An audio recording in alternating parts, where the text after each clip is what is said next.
pitching matchup. Look how similar these records are. Ricky Romero 10-5, 3.66. AJ Burnett 10-5, 3.67. Welcome back to Yankees baseball. A little Wednesday matinee at Yankee Stadium on Yes, That's Outlighter. I'm Michael K. Paul O'Neill is eating. He will rejoin us in just a moment. How do you follow up a game like the one that A.J. Burnett had on Friday? He was lights out. He gave up a hit to the first batter he faced. He went 7 2/3. Didn't give up a hit after that. I would only say that his walks were a little high. I think it was a command issue. He did have an extra day's rest going into that Red Sox game. His previous start against the White Sox, he didn't do so well. He was possessed in a lot of ways, Michael. He's got the explosive fastball. I think for A.J. Burnett's success is that curveball right there. If he shows curveballs early in the count for called strikes, you're going to get swings like that from David Ortiz. He expands the zone. That was a great start for A.J. Burnett. Well, the Yankees for the past 3 days have had back-to-back home runs. Can they get back-to-back wins? See if the offense is here, how the pitching does. Lineups, first pitch, baseball, next on Yes.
Flanagan, furnishing your style with guaranteed delivery in 3 days or less.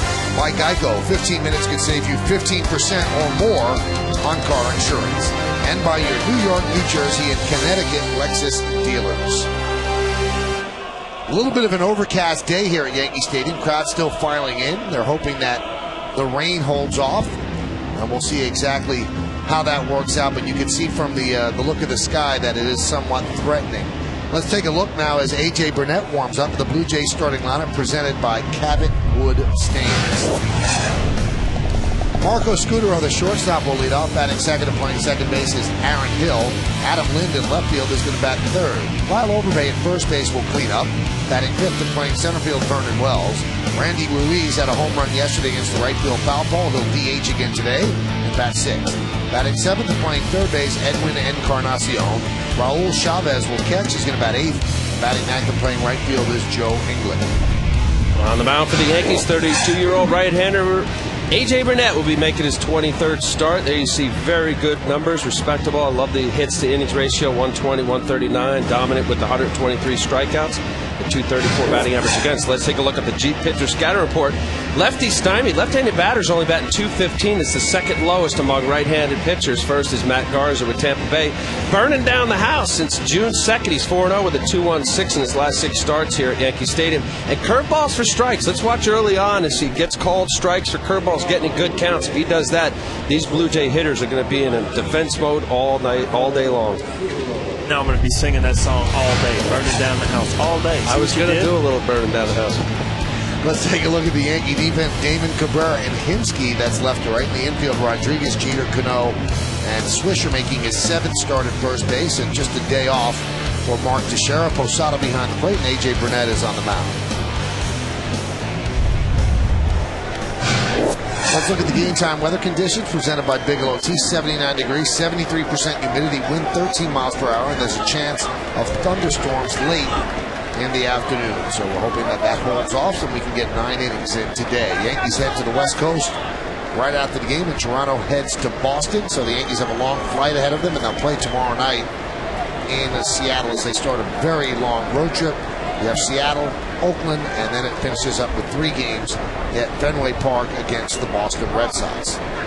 IOTV offers you incredible HD picture and sound. HD is free with IOTV, the official HD service provider of Yankees baseball on Yes. Seems to be a little of a holdup here at the stadium. Joe West, the home plate umpire, and then Joe Girardi just seemed as if he was speaking to people upstairs.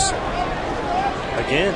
You never like to talk to people upstairs. It's never really a good thing. The lights are not turned on, and maybe Joe West is saying, hey, the way the sky is right now, we need lights on. So they can't wait till the Yankees come up, because then it's got to go the whole inning without the lights. That's the rule. Jorge Posada has ducked into the Yankee dugout. Speaking of the umpires, let's take a look. Joe West is behind the plate. He's the veteran crew chief. Ed Rampuano is at first. Paul Schreiber is the second base umpire, and Paul Nauert is over at third. Pick that phone up. I mean, who are you talking to upstairs? That Cashman? I'm not sure. It's somebody important. Somebody in a suit. It's not you, right? You don't have a direct line? It's not somebody with an open shirt. It's a tie. It's a suit. So looks like we're ready. Marco Scudero digs in. A.J. Burnett is ready. And let's do it here in the Bronx as the right-hander deals. And there's a strike, and we are underway. Scudero leads Major League Baseball with 29 leadoff walks to start innings, and he leads all number 1 hitters and shortstops with 66 walks. And A.J. blisters a fastball up and away 1-1. A.J. opponents are 0 for the last 20 against him. Left-handed batters are 0 for their last 17. The last guy to get a hit in the first inning on Friday was Jacoby Ellsbury. Ooh. Just missed Scudero. You see the movement. Yeah. That's a fastball. It ended up moving about 3 feet. Yeah, that's not bad if he's tried to do that, but when you see Jorge Posada setting up away, A.J. Burnett throws a true 4-seam fastball, which would be straighter. You see that ball just sailing in. That's probably a 2-seamer trying to get the backdoor outside corner. And the 2-1 popped up. Right field. Eric Hinsky comes on, and he'll make the play, 1 away.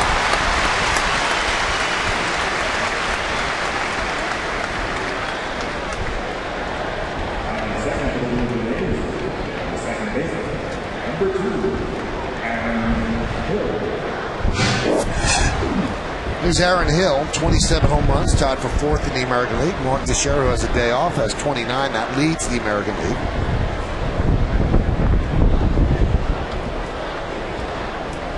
Hill has a 5-game hitting streak. And the pitch is inside. Well, he's an all-star. It's the first time he's made the all-star team this year. Team leader. I mean, he's leading his team in home runs and RBIs. And power guy, he's leading the second basemen in all of baseball. His 27th home run the other night. So a lot of run production in the second base position for the Blue Jays. Snuck that one up on me. I don't know if I'm ready for this. Well, he was planning on that all day yesterday. Never got a so chance early in the game, you know, you got to kind of work your way into these things. 0-1. Blew it right by him. 95 miles an hour in the first inning. 1-2.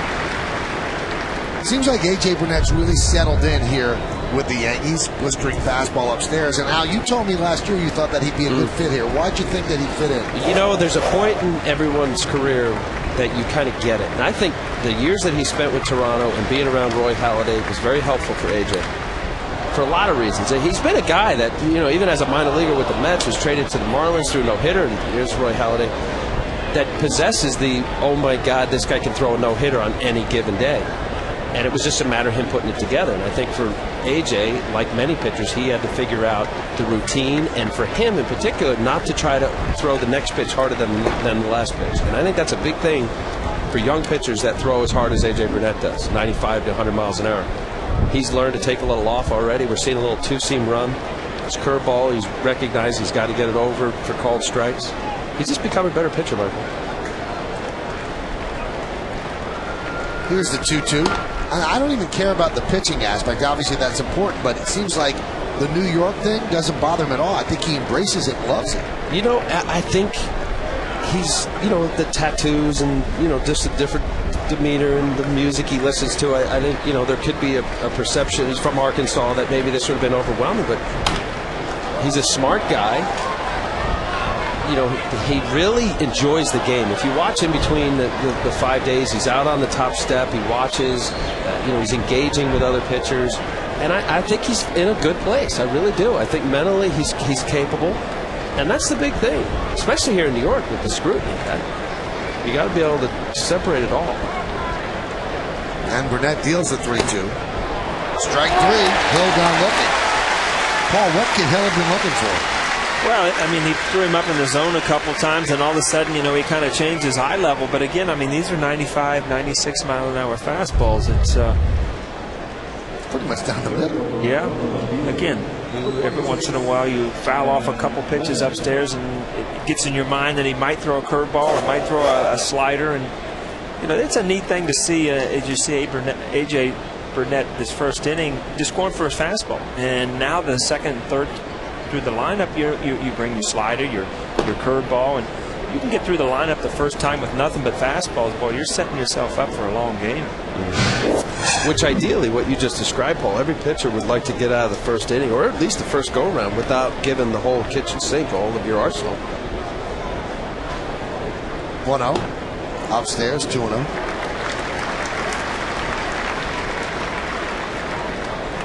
Might have been a late strike call by Joe West. It was, so let's change that to 1-1. Yeah, he called that a strike. All right, we're all set. Speak, Michael, and it just comes up on the screen. You see that? Such power. 1-1. There's a strike. Boy, that was thrown so hard that you saw the dust come out of Jorge Posada's glove. And it's funny because, again, this is nothing but just fastball after fastball. But I think Jorge Posada, as a catcher, realizes, man, he's got really, really good fastball. He's got great movement. Why go to anything else at this point? Crowd looking for the strikeout. And instead, they get a ground ball up the middle, and it's through for a base hit. Just squeaked through. So a 2-out single for Adam Lind. And it wasn't hit hard. It jammed him. It was a hard fastball inside. But as a hitter, you know, late in the count, this ball ends up on the label of the bat. Just got enough of it. You see Robbie's over there playing a lefty kind of pull. Like sneaking one up the middle. Huh? Broken bat. I'm telling you, we're kind of looking at this hit in different ways, aren't we? Yeah. They got the lights on, so whatever person in the suit they spoke to was the right guy or gal. Here's Lyle Overbay. And that one gets past Posada. Still doesn't know where it is. Now he finds it. And Adam Lind will stop at second base.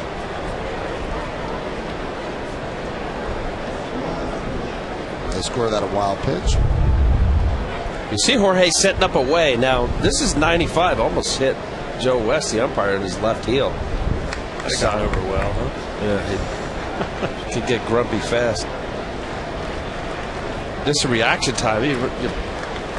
Posada looking and anticipating. Most major league pitchers are pretty close to the glove or in the area.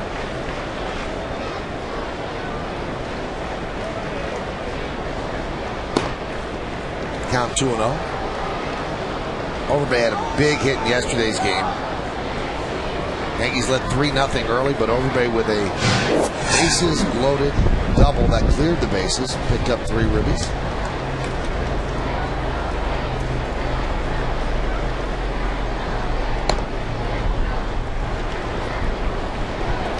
I would imagine for Jorge Posada, of the guys on this staff, that AJ would be the hardest to catch. And why I say that, his curveball is devastating at times. He's not afraid to throw it in the dirt, and as we saw already with the wild pitch, with his explosive fastball, late movement, and he's a little bit around the zone, not always exactly where the glove's put.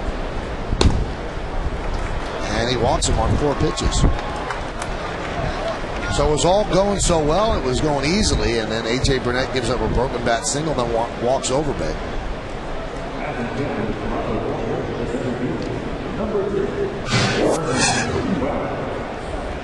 Now the wild pitch that moved Lynn to second, that's AJ's 15th wild pitch, which is a new career high.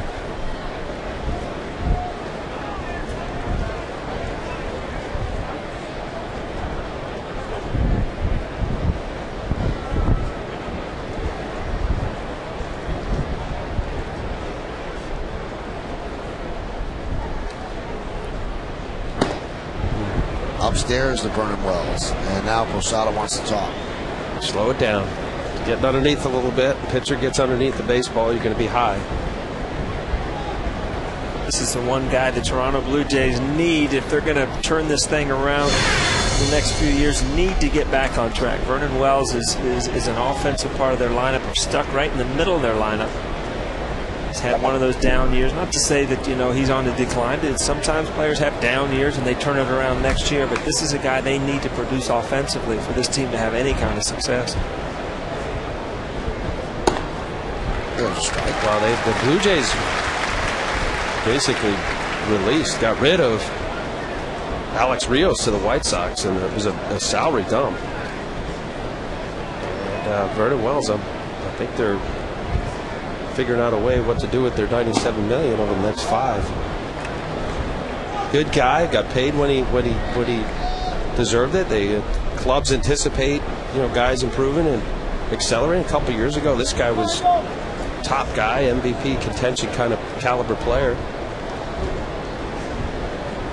What's going to happen with Halladay?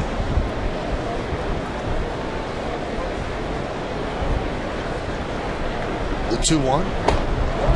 There's that breaking ball, 2-2. Look at Halladay there, and you hear so many stories. We've had him on the screen so much. You see now in men in scoring position, we're going to go to the breaking ball a little bit. Knuckle up on the ball. That's his true curveball. Is he going to be stuck in a situation where he's teaching, or where he can go worry about, winning ball games for a contending team? 2-2. He struck him out on a breaking ball. So A.J. Burnett, a little bit of everything in that first inning. He threw 25 pitches. No runs a hit, no errors, and 2 men left on base. It's the Blue Jays nothing, and the New York Yankees coming to bat.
Cabot, Wood, and Staines.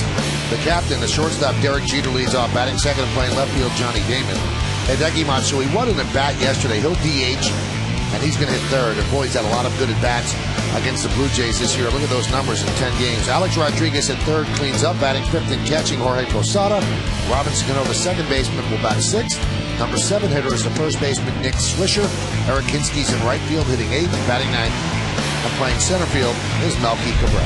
24-year-old lefty Ricky Romero having a heck of a year for the Toronto Blue Jays. A 10-5 to 3.66 ERA. Very, very good numbers. Let's take a look at the G Pitcher Scout Report. Rookie of the year? Question mark. I'll tell you, he's going to be considered along with Gordon Beckham and Jeff Neiman.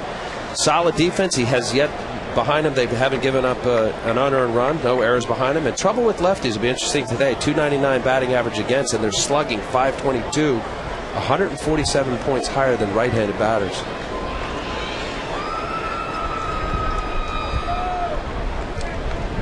And Jeter fouls it back. 0-1. That Joe Girardi, he's got the lefties in there today, and we're going to watch. Romero's got a very good changeup. I consider it almost close to a young version of Johan Santana, and with the left-handed batters, that changeup is negated because normally that would float down and away from the righty, and now here with the lefties it would be down and in. Now explain that to me, Paul, because a lot of the effectiveness of a changeup is the change of speed. So why would it not work against left-handers? I understand the happy zone for lefties low and inside, but wouldn't they get them on the change of speed? Well, I always loved it when that held true to guys that had really good changeups. And Frank Viola comes to mind, where early in my career when I would face him, you would take that changeup, which was his best pitch. Yep. And then later in his career, he started throwing it to lefties. And believe me, when they do miss with it, they do miss down and in, and it might cost them. But I think just throwing the left-hander's changeup to keep it in their mind is very important. You see 299 lefties hit against Ricky Romero. The 1-2. Grounded foul in front of the plate. And I'll give you the pitcher side, Michael. The effectiveness of a left-handed changeup to a right-handed batter is that the illusion is it looks like a strike and it floats down and away off the plate. Now, as a left-handed hitter, you're standing there. You don't not only see that the ball's going to be a ball, it's coming at you. A left-handed changeup like Romero is most effective when it's 6, 7, 8 inches off the plate, away. I think that did it get Jeter? Hit him on the foot or the shin. Yep. And it hit him square, it sounded. Wow, he is really hobbling. Yeah, that to me tells him he got probably hit right in the shin, and there's just no padding around that. On the foot. That bone in your foot, I tell you, either you foul a ball off, and in this case it's a curveball right off the foot. Hurts.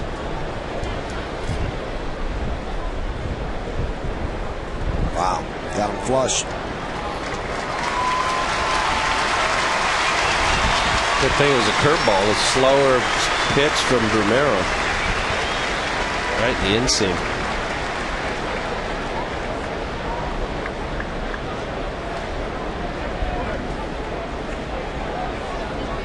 Well, he was in a lot of pain right away. But he walked slowly to first base, accompanied by Gene Monahan and Joe Girardi. He said, okay, I'm good.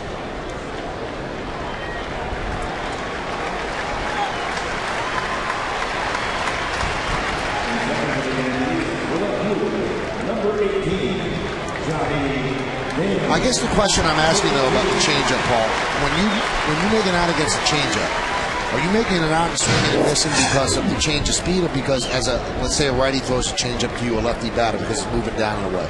Both, really. I mean, real good changeups obviously have a lot of movement to them, and they almost look like a two-seam fastball, but take off 7 or 8 miles an hour. But the changeup that's missed against a lefty is hit a lot more by left-handed hitters, where if you see a bad changeup from a righty, it's usually out of the zone and you don't swing at it. And Al's thing is it's coming into a lefty, where if you pick up the spin, obviously it becomes a very mediocre fastball. Just to do it to Tom Glavine, who had the great changeup to negate that. One of the reasons Girardi put in the lefty swing Eric Kinski in the lineup against the lefty pitcher. Foul back, and you wonder, and it was tried by the Padres in the '98 series why more people don't have right-handers pinch hit against Mariano Rivera, because he's death on lefties because the cutter's moving in. But he has had a pitch to deal with righties now, where he uses the two-seamer coming in. And Mo, it's just a totally different level. But Mariano also used that cutter on the inside part. You're right, Michael. The two-seamer, the sinker, but cutter in, cutter away. Count 2-2.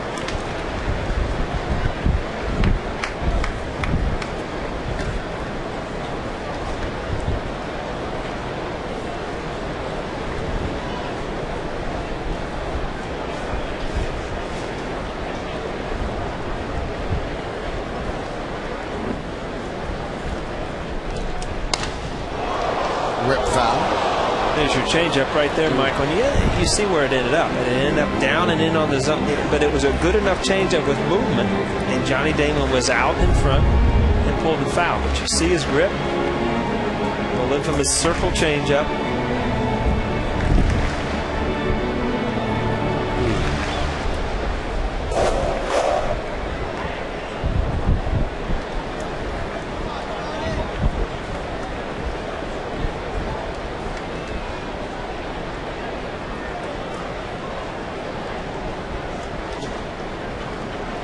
And the 2-2. Rip fair over the first base bag and down the right field line.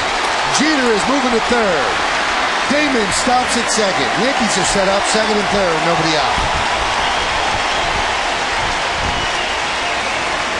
Again, this is a pretty good piece of hitting because he showed him the changeup and then he tried to sneak in a fastball. You know, he went from like 83 to 91, but Johnny Damon, good enough hitter to realize that that ball is inside. He turns on it, hooks it right down the line.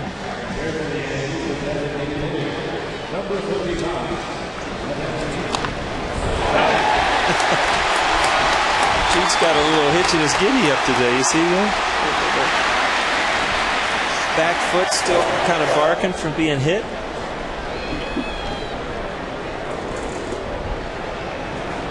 Big crowd here at the stadium. A Wednesday matinee, final game of this homestand. And here is Hideki Matsui. He had such a big hit in the 8th inning yesterday to tie the game after a classic at bat. And that one is lofted to left center. Might not get a run in. Adam Lynn makes the catch, and he flips the ball in, cut off by Encarnacion. Jeter stays put. I don't know if Jeter even was feeling good if he would risk that. You saw him as he was tagging up. He kept looking at Robbie Thompson, and you know your job as a runner is to tag up on everything, and especially at third base. And you know, it's Robbie Thompson's call. The ball is in front of the left fielder where he's going to make a throw. You see Jeet keep looking over there, and it just make him make the throw and take your chances. You still only have one out. Well, that ball took the way toward the infield. This wind is blowing in from left center field. Yankees will give up the run, or the Blue Jays will give up the run. The infield is back. They were back also for Matsui. Here's Alex Rodriguez.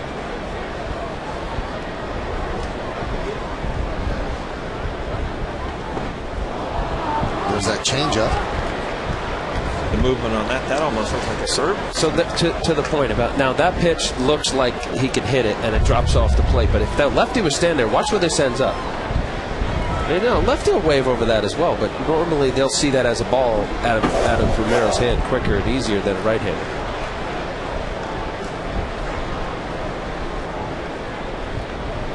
The 0-1. They're going to come home. And Jeter is going to get back in time and everybody's safe.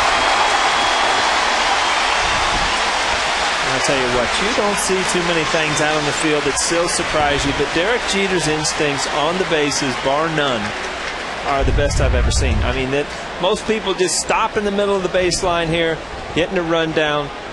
Jeet stops, gets back. Great base running play.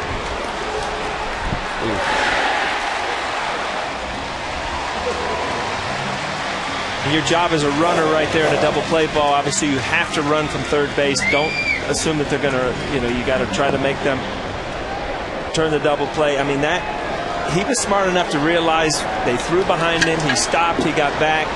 Now all of a sudden Romero's still one out with bases loaded. Now, if you're pitching, I don't know if you like that play or not. Well, Encarnacion panicked a little bit. Gave it up a little too soon. Here's Posada with the bases loaded. And Romero deals. Fouled away.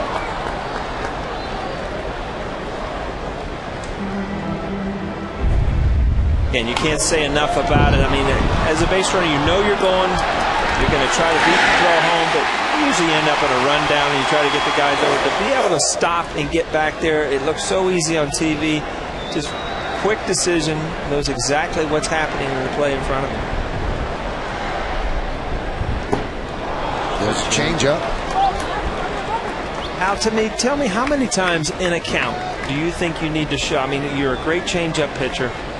Everybody knows you've got a great changeup. How many times in a count do you feel comfortable throwing a changeup?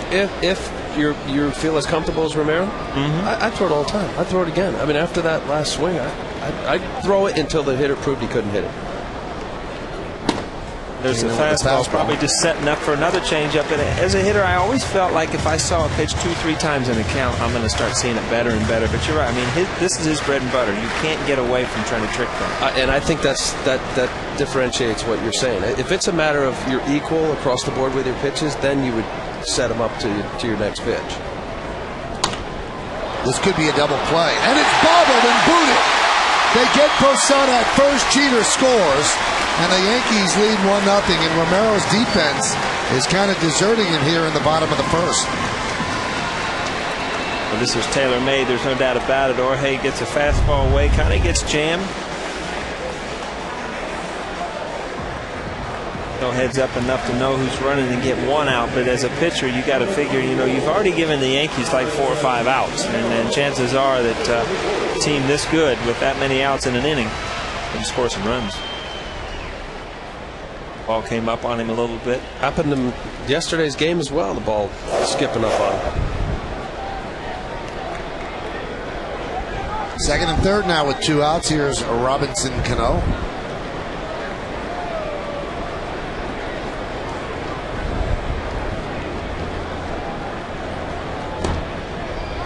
And there's a strike.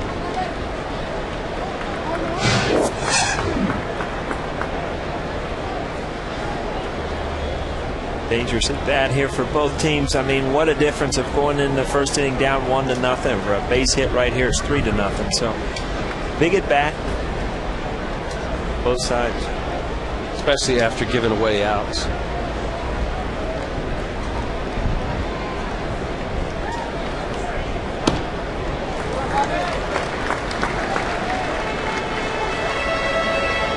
Is it 20 pitches?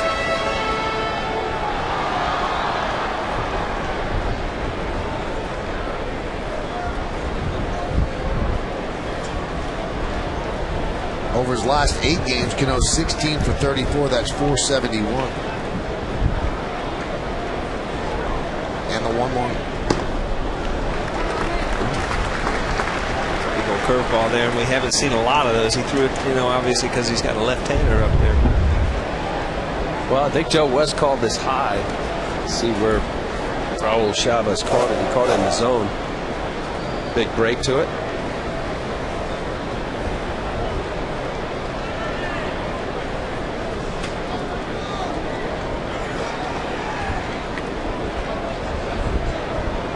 Canó calls time.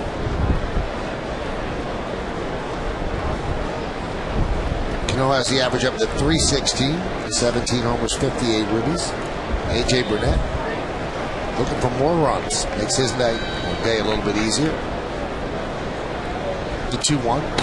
High fly ball, center field. Vernon Wells is there, and that'll do it. But the Yankees get a run on 1 hit. No errors, at least none scored, and 2 men left. We played 1. A.J. Burnett has a 1-0 lead.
fans can watch live Yes Network games on their PCs and laptops. If you're an Optimum Online and IOTV customer who watches Yes, go to YesNetwork.com to get more information and sign up for your subscription now.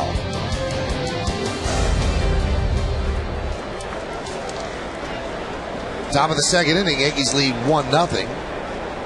And Randy Ruiz will lead off. After watching him yesterday, you should throw him nothing but breaking balls, and that's what A.J. Burnett does. He seems to wave at those and can get around on a fastball.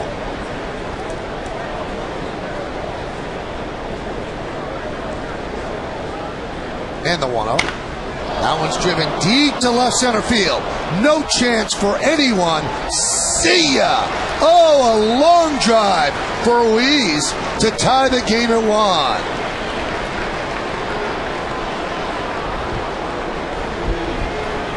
He threw him a fastball. Well, you said it. It started off with a breaking ball last night. Java Chamberlain threw him a fastball. He hit it up about a third of the way down the right field foul pole. This he gets all of. This is a middle inner half. A.J. Burnett, Posada knew it right away. He's having a heck of a year. This guy spent 11 years in the minor leagues. Randy Ruiz, 3 batting champions titles, 25 home runs down in Vegas. I know it's a hitter's league, but as you say, Michael, this guy can hit a fastball. You know, I tell you one thing. A lot of if you look at that last swing, foul straight back here. Oh, that's close, Michael. A lot of power guys, long swing. This is a short, quick swing, and I tell you what, this is one of those guys that when they hit him immediately, you know it's gone.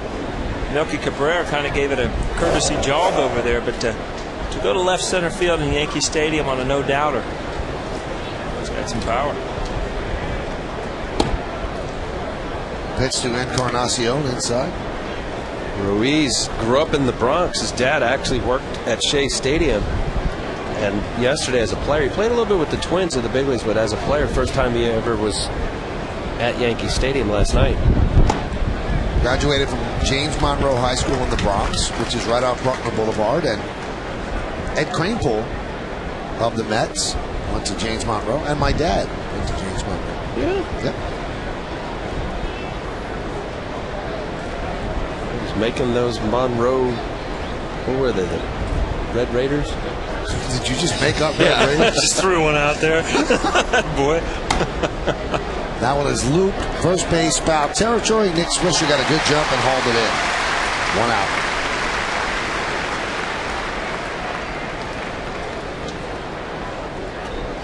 Now, I guess pitchers have an ego, Al, because obviously the scouting reporters don't throw this guy fastball. So does the pitcher think, well, he can hit fastballs, but not my fastball? Yeah, well, especially if you're A.J. Burnett. Right. If you're packing 88, 89 mile an hour, you might not feel the same way. You're not real proud of it at that point? You better hit the corners. But, you know, early in the game, especially, A.J., you know, here's a guy who throws in the mid-90s. With sink. I mean, a lot of sinker ball pitchers don't give up a lot of home runs. I mean, obviously, if you have to throw a good sinking fastball, they're not going to drive it out of the park. Michael, there's plenty of basic hitters, and Paul was one of them, that, you know, you sit on a fastball, they'll hit a fastball. This doesn't mean you can't throw fastballs to a fastball hitter. You'd see a lot of pitchers just throwing breaking balls. Popped up behind the plate, Posada. 2 outs. Paul, did you ever sit on a fastball, get it right where you want it, and it just blew right by you? Oh, a lot. Yeah. And I sat on a fastball every single pitch. I hit off a fastball. I was able to adjust down a little bit, but I think you have to look fastball. And there are guys, and those are the special type of pitchers that even when you're looking fastball, they'll throw it by you. And, you know, again, we talked about it yesterday. There's a lot more of those kind of guys in the league, in the bullpens now, guys that throw 96, 97 miles an hour. And that's it's not what you're accustomed to seeing day in and day out. Well, you mentioned a couple last night or the night before about certain pitchers that they'll register 95, but it doesn't feel or look like 95. You mentioned about Randy Johnson just got up on you. You didn't pick it up. That's another part of velocity and pitching, Michael, is deception. England slaps one into center field for a 2-out single. So there might be somebody who throws 95 and the hitter just sees it out of his hand and it just doesn't look 95, and then somebody else who may be throwing 89, 90, 91 and they don't pick it up. I tell you what, if I was a scout or I was a manager, and you know, you want a scouting report on a pitcher, you can throw a lot of the numbers away, because you show me a guy who throws 92 that doesn't get hit hard a lot, I'd much rather have him than that guy that's lighting up the radar gun that continually is getting hit hard. And some guys have great stuff, but they get hit hard. And it's just the hitters see the ball well. You don't have a lot of movement.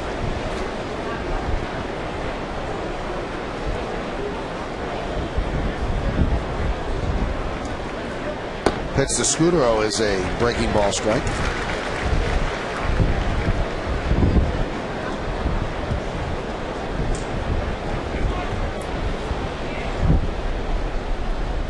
Overcast day, but Scudero wearing glasses and Inglet wearing that eye black.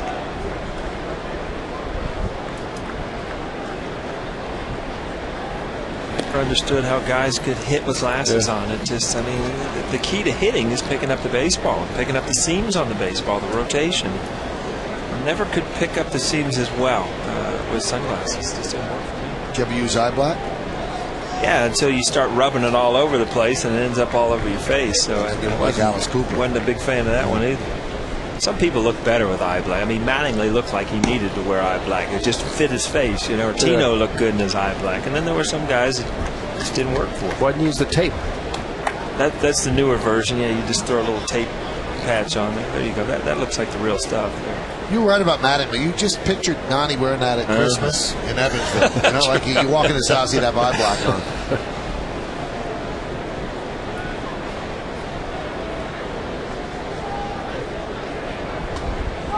Runner goes. Fouled away. Now, does it do anything for you other than make you look tough? I mean, does it actually cut down glare? It's supposed to, you know, absorb the glare. I didn't notice a big difference. Again, everybody has their things that work for them or don't, and it didn't work for me. Of course it works. It has to. Why would they put it on? Have you ever been? How about if you Roger Clemens actually wore eye black once on the mound? Yeah, I remember. Yeah. So, I mean, that was to look tough, I would think, not because the glare was bothering him. Couldn't pick up the sign. The 1-2. Fouled away. Wow, it works. It guarantees it worked. Why? Because it has to? No, the reflection. If you're at a beach, I remember there was a warning track on the beach. Listen, warning track in Dunedin. It was white shells in the spring training, exactly. And you run on it, and the reflection off it, you couldn't see. So if you had the eye black, it wouldn't be reflection. Hey, you know what? He also buys that face cream you put on. It makes you look 20 overnight. Does that work for you, too? Obviously not. He didn't use it last night. Runner goes. Ground ball and through for base hit past the diving Jeter. Inglet will go to third. Scudero picks up a single. And I tell you what, the first couple pitches out of the chute today, A.J. Burnett, you're thinking, man, he's got no chance of getting hit. And all of a sudden, you know, he's getting some balls out over the plate. Scudero, we've talked to him about him and what type of year he's having. He's going to put a good at-bat together. Blue Jays all of a sudden are battling him every inning. Scrappy Marco Scudero. Just a solid all-around player. There's Aaron Hill. He struck out looking in the first inning. Fastball right down the middle. Top of the second inning, 1-1 game. Nice stop there by Posada. Fastball's really moving, maybe too much. He had that movement on Friday against the Red Sox. That's why he walked, I believe, 5 batters, despite giving up just 1 hit, 6 batters.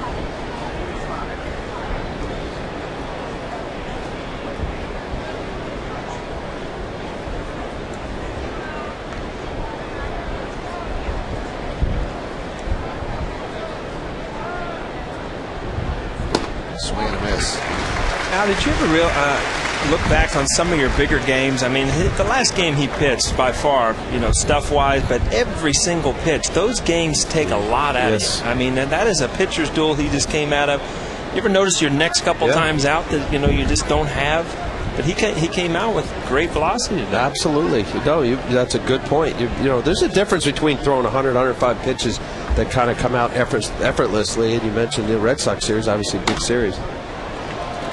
And then there's a little bit of a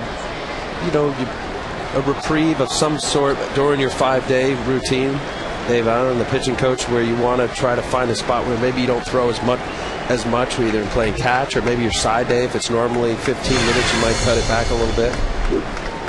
Plus, also too, in that 7 2/3, with the 6 walks, there were some moments that, even though only the 1 hit and no runs, he pitched out of some jams because of it. So then it becomes that much more force to get the outs.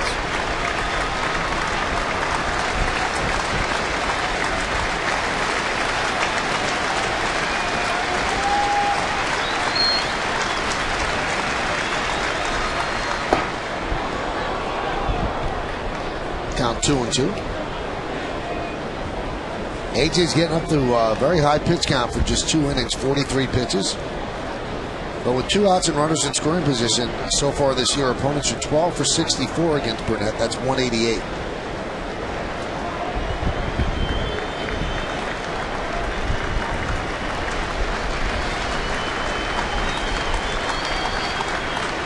And the 2-2. He struck him out on a breaking ball.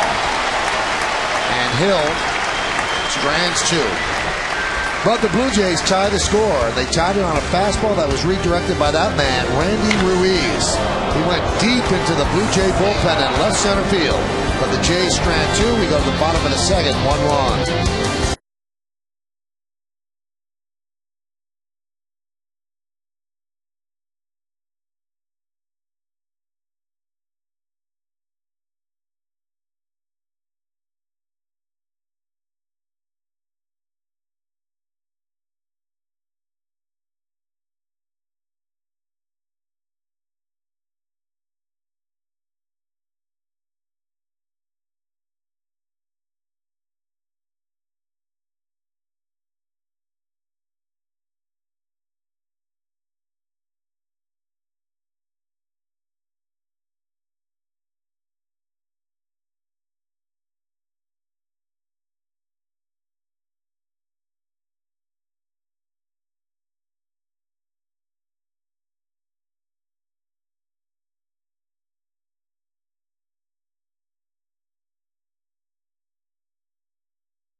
The Pirates in the deal that brought Jack Wilson to the Mariners, 2-8, 5.42 against CC Sabathia.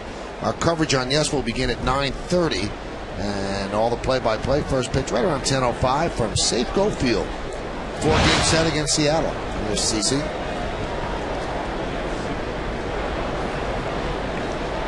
Nick Swisher will lead off here in the bottom of the second inning. It's a 1-1 game. Ricky Romero got in trouble in the first inning, gave up just 1 run. Pitches outside.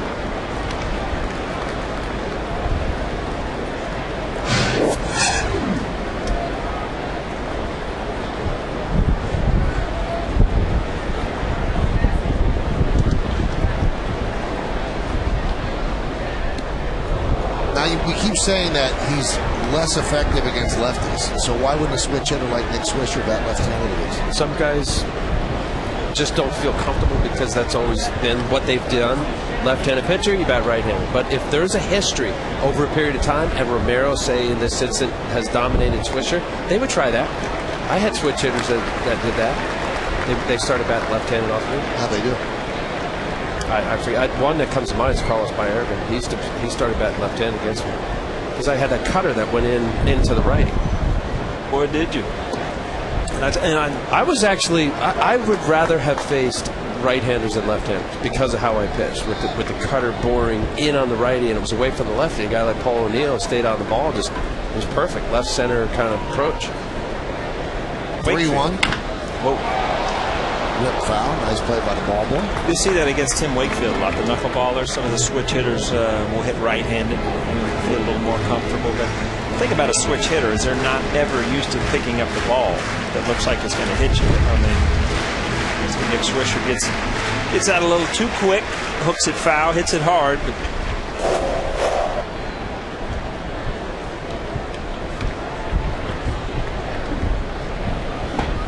and he works the wall. Now, the two guys in the booth with me know this, but baseball clubhouses are unforgiving. They'll jump on you. They're going to make fun of you. They'll take the slightest thing that you've done wrong, and they won't let you forget it. Well, Rob Thompson waved home Mark Teixeira yesterday, and Teixeira was blown out by about 56, 57 feet. And Mick Kelleher and Charlie Wansowitz went to Rob Thompson and said, boy, Michael Kay killed you on yes. And so did Leiter and O'Neill. I mean, they tried to protect you, but Kay just kept prowling on, which we didn't do. And I talked to Robbie, and I didn't know that they had said that. And then they told me that they said it, and here's the play. And Robbie, to his undying credit, said, I completely fouled up. Sometimes you have a brain cramp, and I misread the play, and I fouled up. He said, all I cared about was that Mark didn't get hurt. He said, that's what you worry about when you send somebody too soon. But he talked with me, and he was telling me exactly, what was going through his mind and this and that. And I didn't know that the guys had told him that I had crushed him. So I went back out later, and I said, listen, these guys are lying. I did not say that on the air. He goes, you know why I didn't say anything? He goes, because I deserved it. He goes, if you had crushed me, I'd have been fine with it. I said, well, they're lying. Yeah, but if Charlie's involved, exactly. It's got a little barb on the end of it. You need that. Do you know how long a baseball season is? If you don't do that, it adds a lot to the fun of the year. Charlie Wands and who? And Mick Kelleher. And they said, you better not tell him. I said, I am telling him, because then he's going to hate me for ripping him. I said it was a bad send, but I didn't jump him or anything. Well, I could see Charlie because he's in there charting, but Mick, what was that? Must have been the encore version? I guess. I guess. Here's the 1-2 to Hinske. Breaking ball, strike 3. So he didn't go with the changeup there. He threw him a breaking ball, and Hinske down looking. Well, you can see sometimes Romero will throw that great changeup, then he'll throw that good curveball that he throws to lefties. And you see why the Toronto Blue Jays are so high on this guy. I mean, that's a big, big curveball from the left-hander. You know what? He throws it so infrequently that you get the lock up there, as Eric Hinske just did, where they're seeing the fastball slider combination and then the big curveball. Can't pull the trigger. So 1 on, 1 out, and here's Melky Cabrera. Snap throw to first, and Swisher gets back, and Overbay picks the throw out of the dirt, at least knocks it down. Chavez showing off the arm. Not afraid either, Michael. 45% of the runners trying to steal have been caught stealing by him. A little Benito Santiago-esque right there.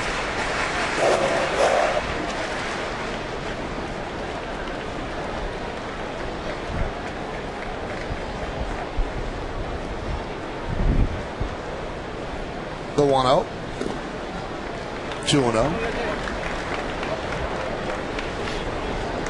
Along with Paul O'Neill and Al Leiter, I'm Michael Kay. You're watching Yankees baseball right here on Yes. Bottom of the second inning. Yankees and the Blue Jays are tied at 1.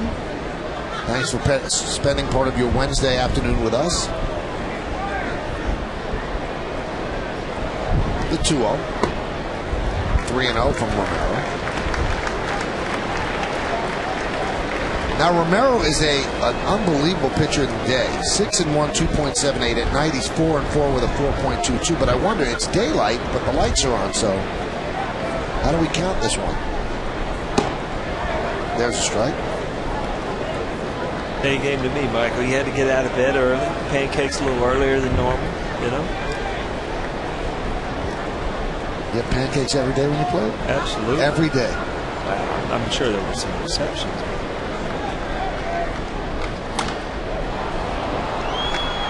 Pop up, shallow right center. And England makes the forward dive. That's what, as an outfitter, you've made your mind up you're going to dive, and then as you dive, you're like, why am I diving? I don't need to dive here. But already kind of pulled the trigger.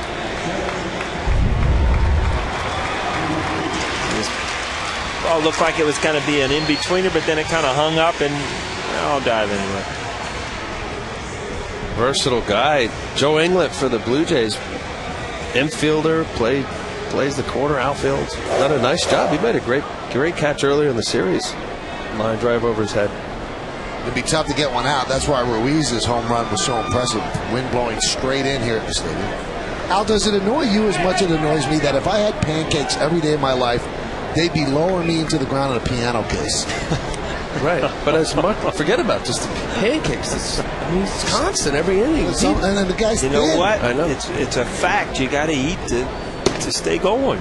You just don't take big breaks. And, it's like a baseball game. A little bit at a time. A couple runs here, a couple runs there. That's my most frequently asked question from people. Does he really eat that much? I go, yeah. It's not a lie. He does. And I thought it was a lie until now working with him. Constant. Yeah. He's got 29 waist. No, come on now. The 0-1. Chop towards short. Scudero's there, and they get the force at second, and that's going to do it. See you guys. I'm going to eat. No runs, no hits, no errors. One man left. We played two. It's a 1-1 game in the Bronx.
Then, I guess, under the watchful eye of Gene Monahan and Joe Girardi, they decided, you know what, he should be out there. Remember, he got hit on the back foot by Romero in the first inning. Ended up scoring a run, but they take him out of the game and they replace him with Ramiro Pena. As soon as we get information on Jeter, we will pass him along. So Ramiro Pena takes over at shortstop. Let's take a look at how Jeter got hurt in the first inning. Well, obviously, Jeter's not happy about this, but this is something that clearly is bothering him enough. And as you say, Michael, this is the last at bat. Watch him coming out of the box there, just hobbling along. And hey, you got to make sure they have him down the stretch. And this is a smart move right here. So Pena will be leading off, and he's playing shortstop. Here's Adam Lynn, and there's a strike. On the Modell's scoreboard, we have a 1-1 game, and Modell's is the official sporting goods retailer of the New York Yankees.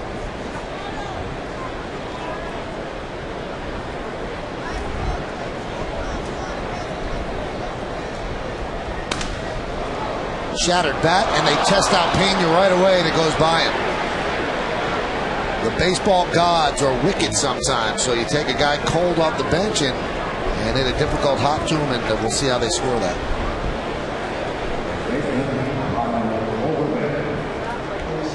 And they give him a base hit. Well, it was off the end of the bat, broken bat. You heard the crack, and it usually has a strange spin. It'll end up checking up somewhat, but you mentioned it, Michael.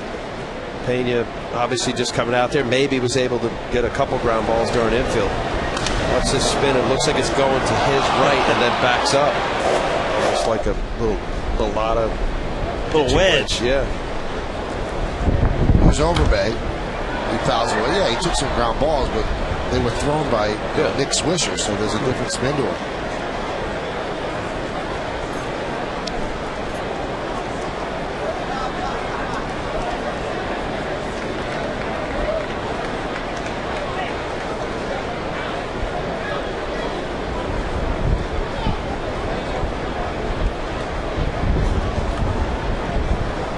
The 0-1.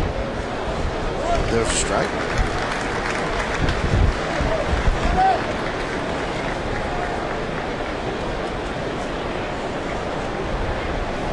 One of the neat signs of a day game in the summer is you see the camps are here in force. So you see these pockets of kids around the ballpark wearing the same color shirts. So the camp got together, brought them to Yankee Stadium.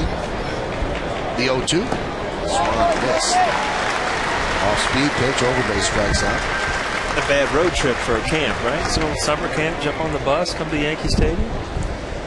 Speaking of kids, today after the postgame on Yes, don't miss Yankees on Deck for a personal tour of Robinson Cano's hometown in the Dominican Republic, including the Latin Baseball Academy. It's Yankees on Deck today after the postgame, and don't miss the season finale this Sunday morning at 11:30, only on Yes. That's the red-shirted camp. There's Vernon Wells. Pitch is high. You ever go to camp? Summer camp in the Midwest isn't like here. You know, a lot of you don't have those summer. Everybody, you played Little League baseball, and that's what you did every day. You didn't like go to summer camp and hang out there all day. But my kids, when I played here, went to summer camp. So it's kind of a new experience for me. There's a base hit in the center field off the bat of Vernon Wells as Adam Lynn moves to second.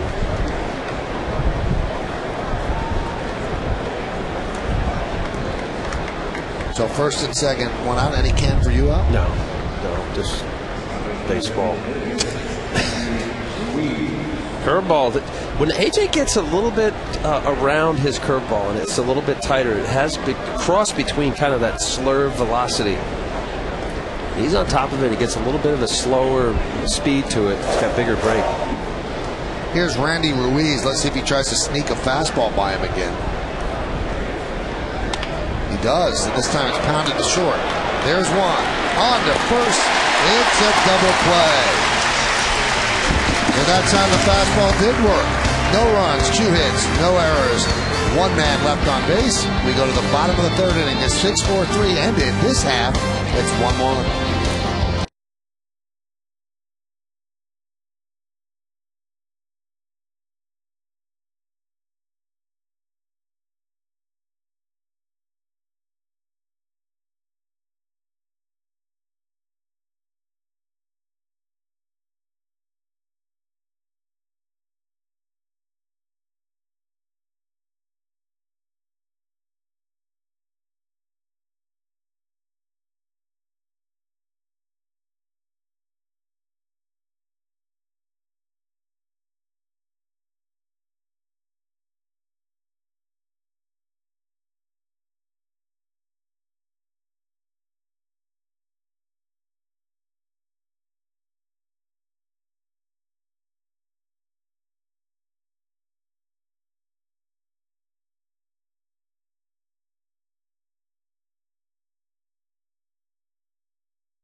Have innings limits placed on them. The choices are yes or no, 1 or 2. You can text your vote to 58772. Standard text messaging rates apply. You know, that's kind of like life. You only got 2, a yes or no. The text poll, huh? That's right. And Java Chamberlain is going to pitch next Wednesday. So he's going to have about 8 days between starts. Or 7. Pitched yesterday. And the Yankees continue to maneuver with these Java rules. The Modell scoreboard, it's 1-1, 1-6-0, leading 1-1-0. Modell's the official sporting goods retailer of the Yankees. I was talking with Joe Girardi and Susan Waldman on the field, and they were both asking me, why is this such a big deal with the Jabba innings? And I said, well, because no one knows what the story is. You haven't laid it out. You haven't said, well, this is when he's going to pitch, and this is how we're going to get these innings. This is the innings limit. I said, so every time a new piece of information unfolds, it becomes a big story. And Jabba Chamberlain is a fan favorite here in New York, and people just don't have enough information about it. And Jabba answers the questions well. It doesn't seem like it bothers him. So the next time he'll go will be Wednesday. He has 121.2 innings. Now, the most he's ever thrown in any year is 100 innings. And usually they don't like to increase you by more than 40%. I guess they could go to 150. It's going to be tough, but Brian Cashman said he will be in the rotation the rest of the year. So what they're going to do is they're going to have to give him extra rest every now and then. That one's drilled deep to right. See ya! Home run, Johnny Damon. 2-1 Yankees.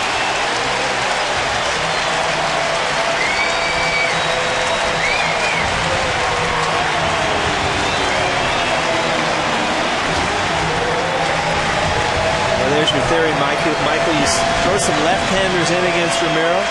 Johnny Damon, I mean, that's not a misprint. 22nd home run. Fastball out over the plate.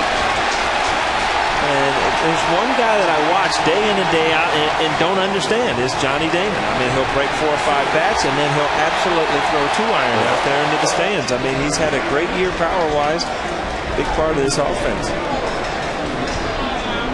Here's Hideki Matsui. That one banged off the Modell sign on the facing of Damon's deck out there and right. So 22 homers and 67 ribbies. And Damon now has 5 home runs in his last 9 games. There's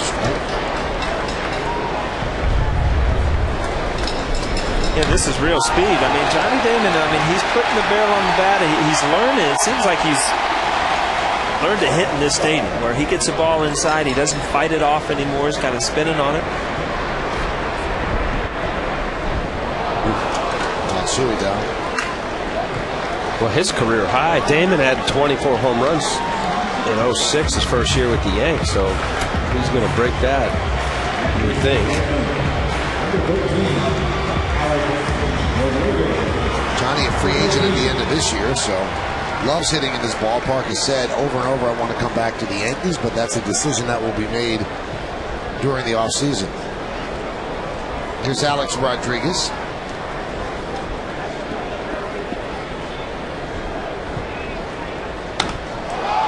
High drive, left field, but he didn't get it. Lynn puts it away for the second out. Let's take a look now for the G moment. And the G moment was another back-to-back situation last night. This ball right here, I mean, that was absolutely crushed. And that was, I don't know, 8th or 9th pitch of the bat. And Jorge Posada, like I said, the fans didn't even get to sit down. Great play by the fan. 3 straight games the Yankees have had back-to-back home runs.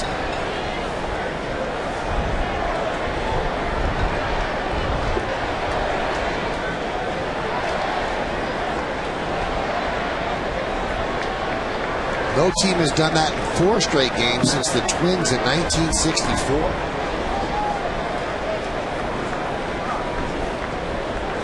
See, the Yankees have that opportunity. They just did have an opportunity, but Matsui struck out. 2-1 Yankees lead. Count 1-1 to Posada. Posada got a ground ball RBI in the first inning. Should have been an inning-ending double play where the Yankees didn't get any runs, but the ball was booted by Hill. He still had to play at first.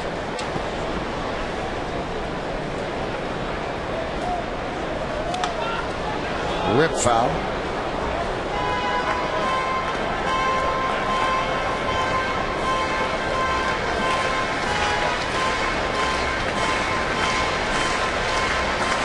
This chiropractic telecast is presented by authority of the New York Yankees and may not be reproduced or retransmitted in any form, and the accounts and descriptions of this game may not be disseminated without the express written consent of the aforementioned New York Yankees.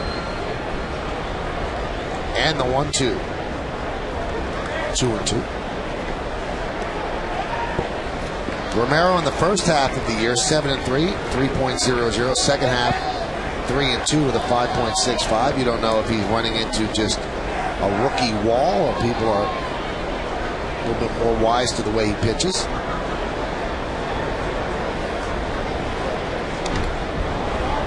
Blue Jays got a lot of grief when they selected Romero, and then Troy Tulowitzki ended up being an unbelievable player. 53 pitches for Romero.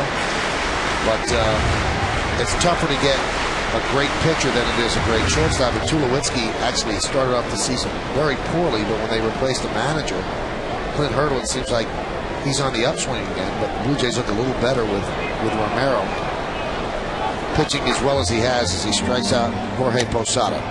But the Yankees take the lead here in the third inning. A leadoff home run by Johnny Damon up against the facing of Damon's deck. We go to the fourth inning. It's 2-1 Yanks.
Quit line quiz. Johnny Damon just did a home run to give the Yankees a lead, so we thought, hey, let's get back to his major league debut. And he made his major league debut in '95. He was with the Royals. It was against Seattle. Off whom did he get his first hit? We'll find out the bottom of the fourth inning. And if you want a clue, and we really shouldn't give clues. I'm going to guess. Go ahead and give a clue. Oh, don't, George. No, don't guess. Why? Don't do that. I'm wrong most of the time anyway. Doesn't matter. You face this pitcher in the 1995 playoffs. It'd be no longer. It'd be my last telecast if I guess. You know what? 95. It'd take me a while to figure out who was pitching then. So. I think it's obvious. Oh, it is. He only faced one pitcher in the 95 playoffs? No, I mean, it's a big name guy. Well, we'll find out in the bottom fourth. And don't guess, Paul. We couldn't lose you. We couldn't go on. Got me confused out here. I don't even want to throw a guess now.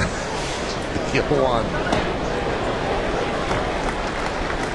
In the count, 0-2 to Edwin Encarnacion.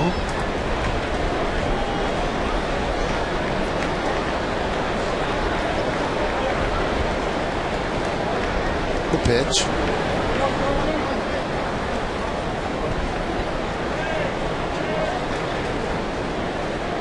Talking about the Blue Jays with some flexibility in their salary by getting rid of Alex Rios.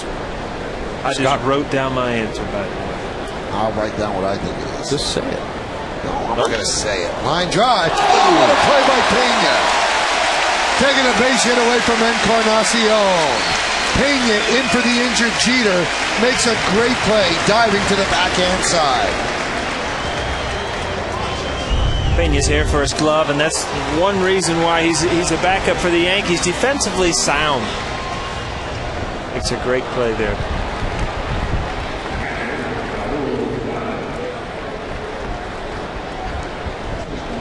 Look at that.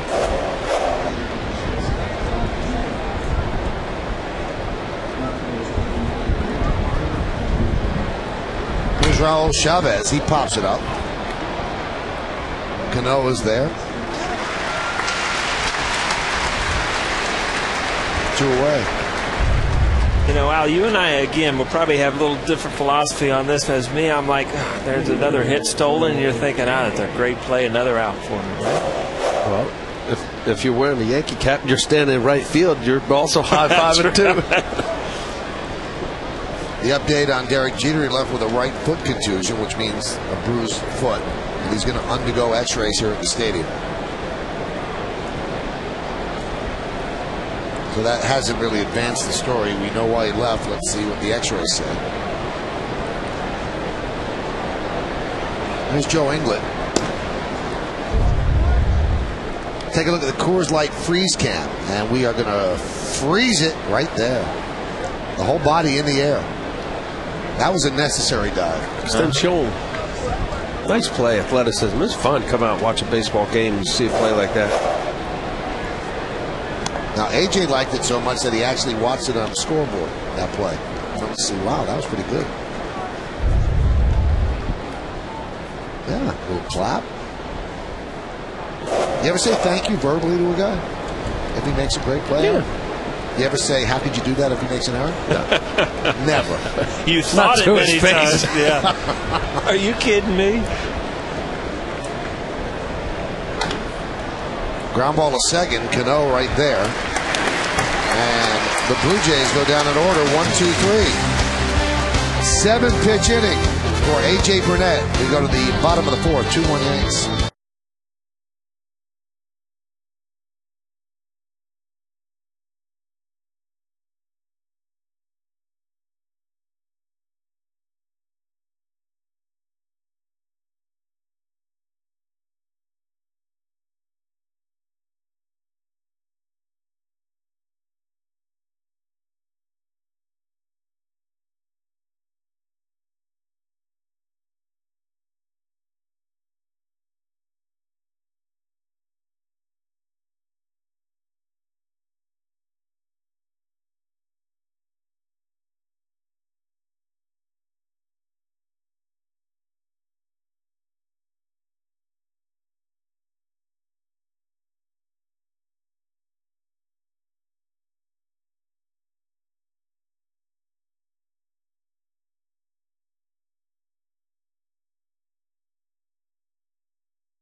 Quiz. Okay, what was your guess, Paul?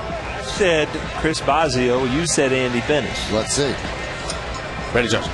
Tim Belcher. Tim Belcher.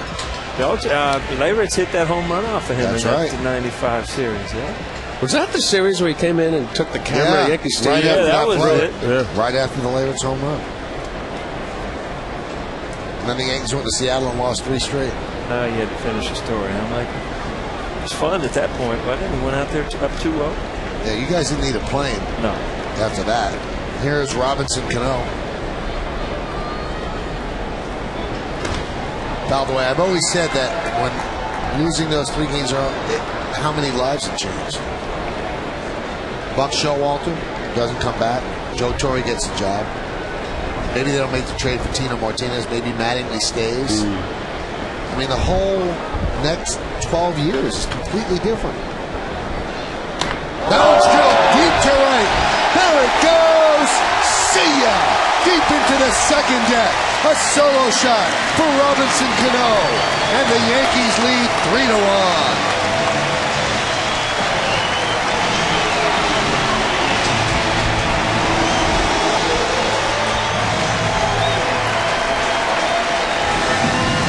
With a 10-game hitting streak with that home run, 18th home run of the year. Boy, we were talking about the ball inside, outside. He pulls the pitch inside. He knew it all the way. That ball was well struck. 18th home run, second home run of the series. He's having a heck of a homestand. Just sees the ball stays middle of the plate, inside, inner half. Well, you said it, his second home run of the season or of the series, and his first home run was on the same pitch from a lefty, inside. When Robbie looks for lefties to go up the middle the other way, he's so quick inside. Cano's career high with home runs is 19, so he's one away from that. There's a strike. Got to give some credit to our partner Al Leiter in the pitching scatter report on Ricky Romero. He mentioned how lefties hit him.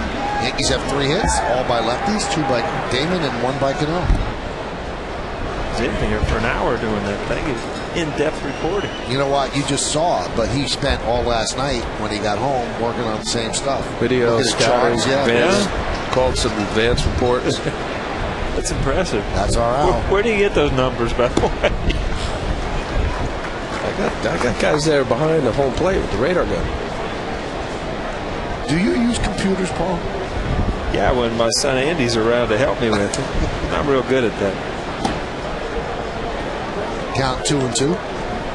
That's where he gets his numbers. Well, the thing is, though, my wife always asks me, why don't you do it yourself? Well, for me to figure it out, it takes 20 minutes. For him to do it, it takes 20 seconds. So, you know, it's just conserving time. Well, one day he's going to go up to college, then you'll never get he's always there. He's always there. He's always a phone call away. And then you just move on to Allie to do it. She's pretty good, too. The 2-2 is outside 3 and 2. You know, you look at some of these home runs that were hit this series, and you know everybody talks about the new Yankee Stadium and how the ball carried. I mean, we have seen some absolute bombs. Matsui's ball last night, Cano's ball. I mean, these the ones that just scraped the wall. But you get up into the second deck and this area up in here. I'll tell you what, those are home runs anywhere, any ballpark. Overbay hit the sharper image side. Yeah. Got that baseball weather, you know, the hot, kind of muggy, humid weather. Now, Posada's home run yesterday, that might not have been a home run anywhere. Yeah, you're probably right. But most of them are jacks. I mean, Ruiz's home run is a home run anywhere. 3-2. And Swisher walks for the second time today.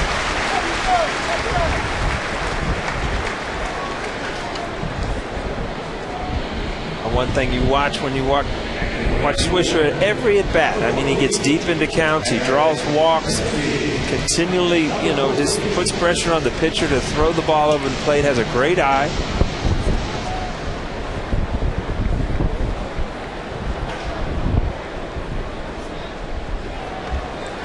Here's Hensky. And there's a strike. I still think that the element of having faced the Yanks when you were playing, and then the element with what we just saw with Nick Swisher, a pitcher can get through a lineup and struggle, even though he throws up zeros and maybe shutting the Yankees out, but has to work to get the outs. And it's so much different than an aggressive team that's swinging early in the count, become predictable. You know, they just wait you out enough. Before you know it, you look up. If you're the manager of the opposing team, you're in 5th, 6th inning, and he's 100 pitches.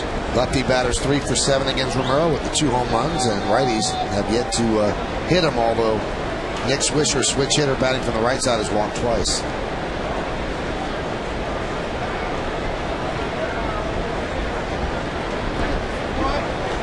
You talk about the left-hander thing. We've seen Romero throw some really good curveballs to lefties today, but you haven't seen enough of them. You know, both home runs to left-handers of Damon and Canó were on fastballs. I mean, these fastballs can be set up a lot better because, I mean, he doesn't have to shy away from that curveball. He's got a good one. I think you get so intent on throwing that changeup to righties that you kind of maybe lose the feel for that curveball, and if lefties are giving you problems, you have to throw that more, especially early in the count.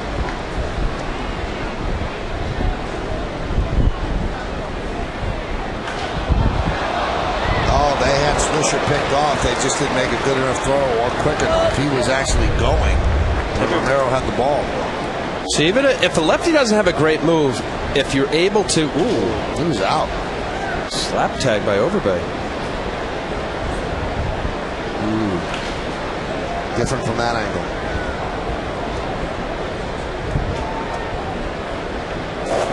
Oh, Rapawano right on top of it.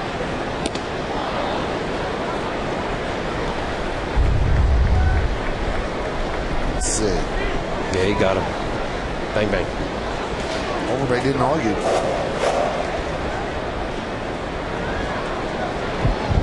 That'll hold a running game with a lefty. Just hold in the cadence. Don't just do the same thing every time. 1-1002, go home. Hold the ball.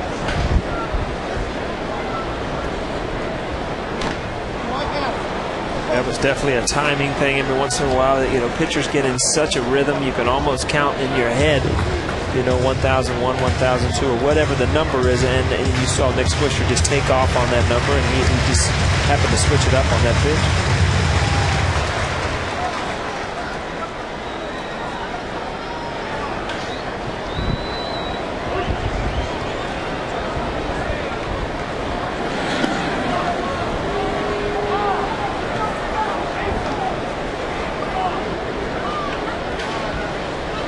I'm looking at the picture here. You see that necklace? That's the magnetic necklace. Does that work too? Very well. I think so. Everybody wears it. A lot of the guys are wearing it. Increase the circulation of your blood. Magnet. Yeah. That's what they say. Remember when Hideki Arabu was here? Oh, you know what? He'd have magnets all over his body. Little band-aids. Yeah, little What the heck is he doing? They're all over him. But they were little magnets that supposedly helped him recover after he pitched. And there's that curveball again. I mean, it's. Hinsky's not in love with that call. And Joe West says, "Don't argue with me." Don't. How dare you? He said, I mean, this is a curveball, a big breaker. This is obviously out of the zone. But the left-handed hitter,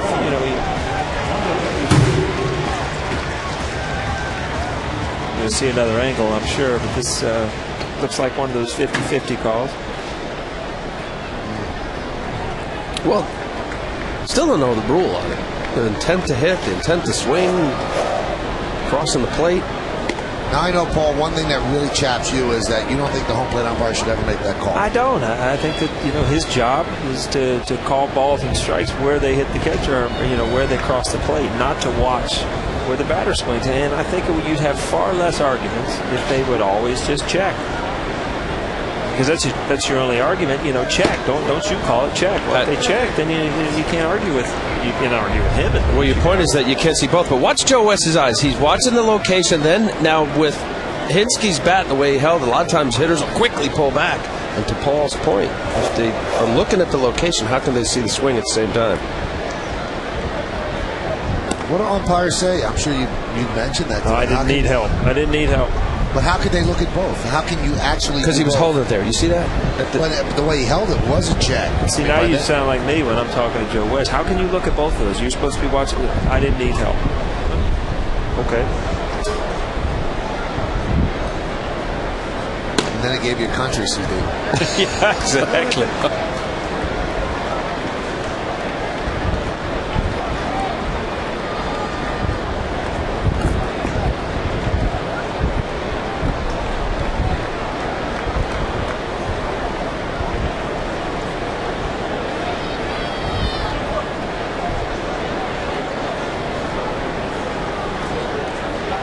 Get darker here at the stadium. That one past Overbay. Nick Swisher on second. Oh, he thought about third, but decides to stop. And they're going to give the error to Romero. Well, unless this is part of his repertoire throwing over, you can see it was surprised Overbay more than anything else. I don't know, maybe Overbay would have had a better shot at it had he known that Romero was going to do that. You'll watch Romero's reaction. He thought the ball should have been caught, and I think he caught Overbay and not Swisher.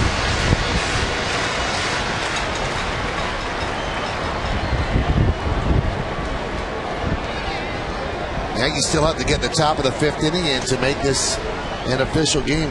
Wind really whipping up now. There's a ground ball, third base. Encarnacion gets Cabrera for the second out.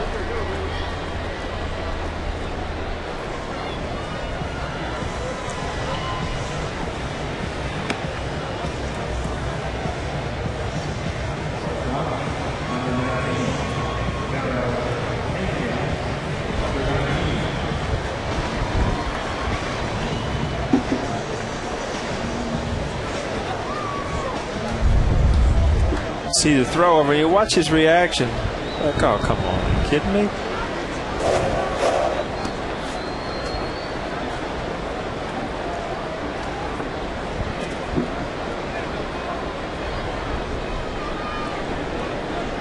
Here's Pena. There's that changeup. Pena took over for Jeter. Jeter was open. 1. And scored a run. 75 pitches for Romero. All of a sudden you have a runner in scoring position. A little different at bat. Pitching to Jeter or pitching to Pena if you're Romero. You got to try to take advantage of this. Try to save another run.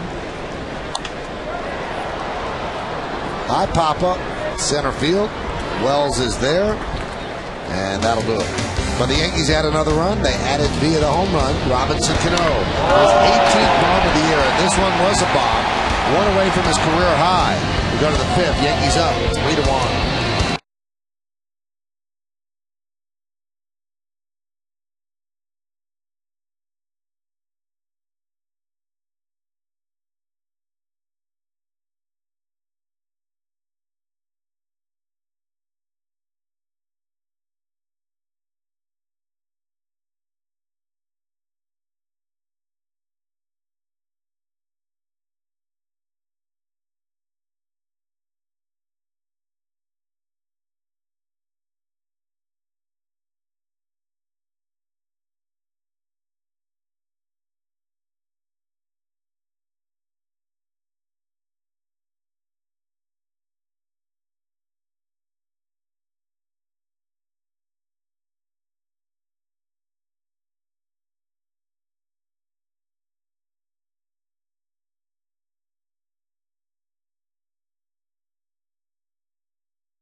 Thank you, Nancy. Here in the Bronx, top of the 5th inning, Yankees lead 3-1. Top of the order for the Blue Jays against A.J. Burnett.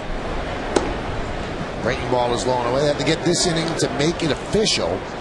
On the Lexus scoreboard, it's 3-1. Once they play the top of the 5th, if the home team has the lead, then it's an official game even if it rains. You have a weather report out there? No, I have eyeballs. It looks pretty nasty upstairs. There's a ground ball and bobbled by Pena. He stays with it. 1 away.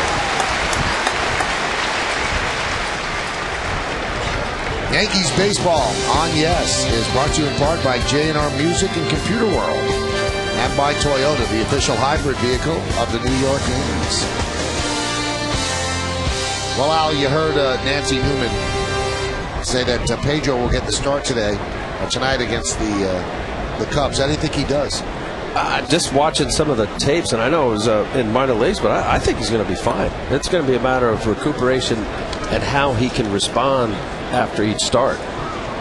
He's coming back. They've watched him close enough. This isn't some sort of sideshow just bringing Pedro into the mix with the Phillies.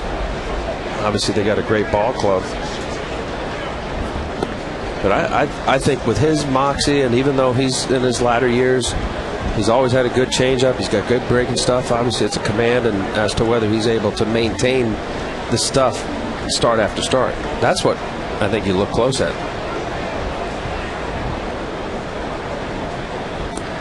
I really think, even to this point, people get seduced by what Pedro used to be.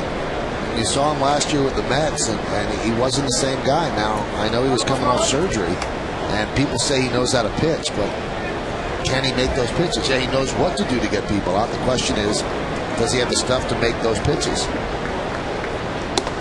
Well, the guy he's replacing, Jamie Moore, even though I know 10-plus wins, I think he's around that 10-win mark. But his ERA was very high, Michael, when their decision was as to whether to take out Jay Happ or not.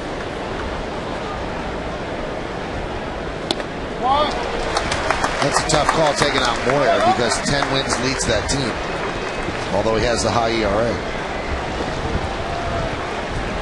There's Adam Lind on deck. You ever face a tougher pitcher than Pedro in his prime, Paul? Well, he's definitely up there. I mean, he was on a given night he could be unhittable, and like we talked about the first Boston game, that's probably one of the best pitching performances I've ever seen. He struck out 17 or 18 here one night, and then again he had another one where we lost 1-0 with Clemens. I mean, so he was. The thing about him is that he was a power pitcher, but he was, 150 pounds maybe. Great changeup, great curveball, an overpowering fastball. Ground ball up the middle and a base hit for Aaron Hill.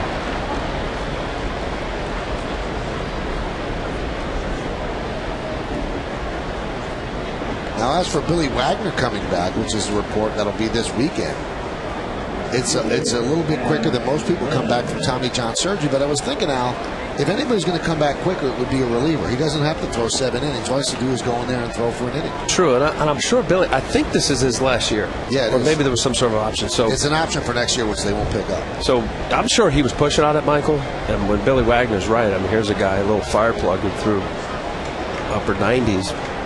I imagine he's feeling good enough for the Mets. Obviously, they're in a bad spot record-wise in 4th place in the NL East. I'll tell you what, if he shows that he can pitch, the Mets could trade him. Yep. Because a left-hander set people up, that would be a big addition.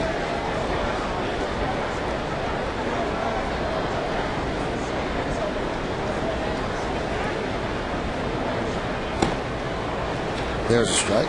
Well, in a lot of ways, for Billy Wagner to come back to show baseball that he could pitch, and for the Mets to accelerate it, because it looks as though they've got an awful lot to get back into it.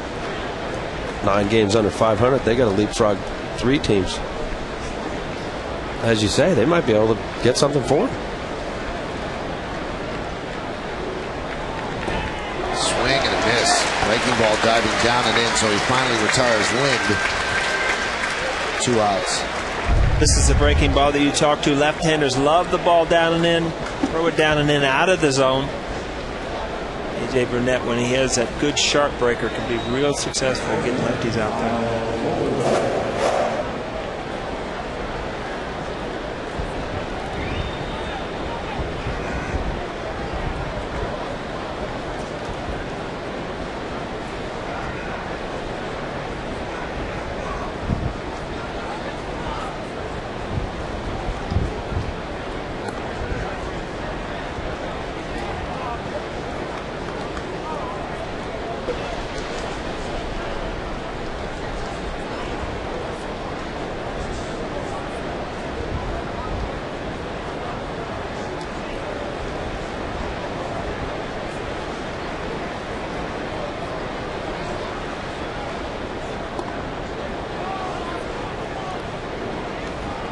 We've talked about Toronto many times, kind of falling out of the race. They got off to a great start, played some teams that they were able to beat, but Tampa Bay out in Anaheim. I mean, they've almost put themselves into dire straits. I mean, they're 9 games back now and 4.5 out of the wild card, even behind Boston. So, there's nothing worse than having your season change right when you're out on that West Coast. It's like you can't stop it. You just make or break your season out there sometimes. Is it the team? Is it the team that you play? Is it the travel? Is it the time difference? And you see the wild card standings that Paul's talking about. What is it about the West Coast? I really did never figure it out, because I mean, it was a fun place to play. The weather was always good, and once you got there, obviously the travel wasn't the most fun part of it, but once you got there, great ballparks, good weather. I don't even think now, obviously with the West, the teams are as strong other than Anaheim. Mm-hmm. So Texas is no? Yeah. So what do you think? I couldn't. I think the first day or two, I would say there is definitely a jet lag issue. Get in like tomorrow night, they're going to get in, and your clock's off, and then your sleeping time is different. So I think the first couple games matter. Starting to rain here at the stadium. Yankees need one more out to make this an official game.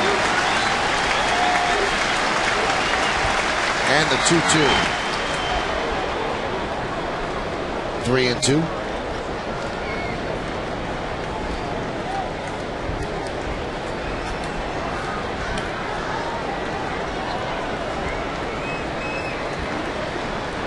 Eyeballs were working there, Mikey.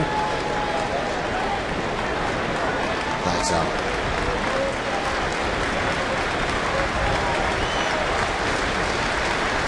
Runner's going to go on 3-2 and 2 outs.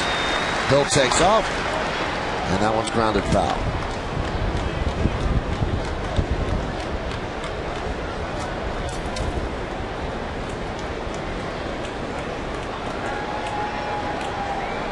Overbay has walked and struck out.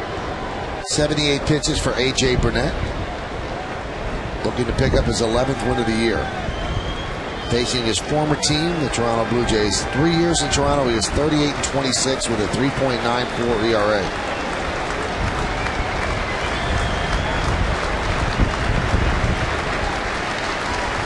Goes again. Strike 3. Overbay down looking. And he does not like the call. It is now an official game. In the 5th inning, no runs a hit, no errors, and 1 man left on base. The end of 4.5. We're halfway through. The Yankees are up by 2.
Yankees lead 3-1. Johnny Damon will lead off. He has a double and a home run.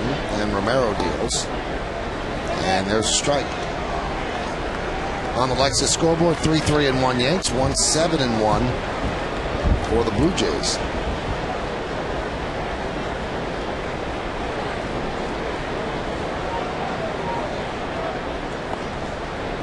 Count 1-1.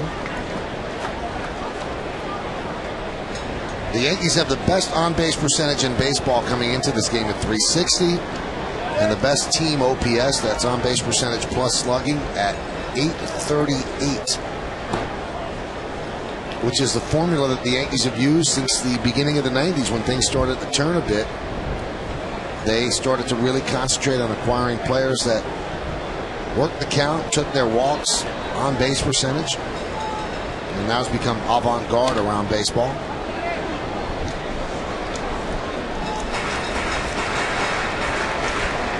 Count 2-2. Although you weren't a real walker, Paul, did they bother you about that? Because everybody took a lot of pitches. No, I think it just becomes, we got comfortable as a veteran team, and I think that you learn more about hitting, obviously, and you learn the strike zone a little bit better. And it's not about going up there and taking strikes. It's about swinging at strikes. And pitchers this day and age, a lot of times if you just swing at strikes, they'll dig holes for themselves. They don't like to throw the ball over the plate. And I also think with the Yankees, Michael, that it varies with the approach and the pitcher. You see yesterday's game with Scott Richmond, first 3 batters, 5 pitches were thrown, 3 hits. Time for another look at today's Toyota text poll. Once again, the question: should young pitchers have innings limits placed on them? You've been voting at 58.772. Say no. 70%. Just blow them out. 30% say yes. Come on. So you believe there should be innings limit? I think within reason, you don't want to abuse a guy. There's a fine line between coddling baby and abusing.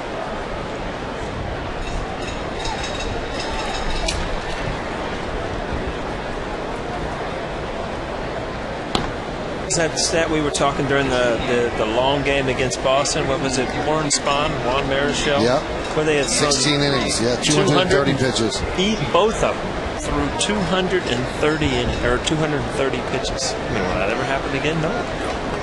To not let a guy. And then Warren Spahn went out and threw a shutout his next time out. So who's to say? Ground ball up the middle. Scudero steps on second, fires to first, a double play.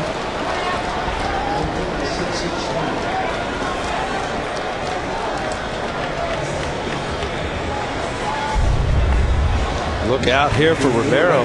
Big breaking ball. Bill wasn't as close as I think he thought. It ended up being a nice little 2-hopper with Scudero playing slide pull with Matsui.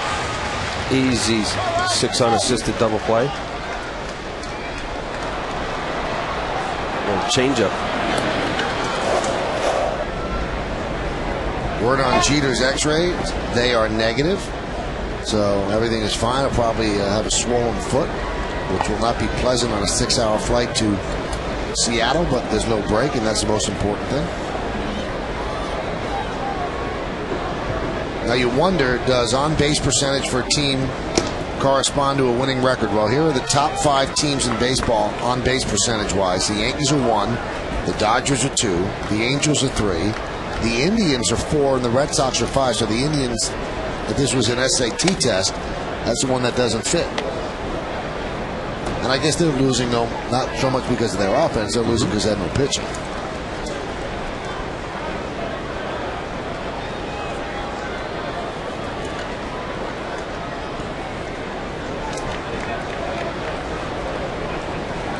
And the 1-2. 2-2. You talked about the flight today, and I tell you one thing, Derek Jeter will walk on that flight today with the infamous Gene Monahan compression wrap.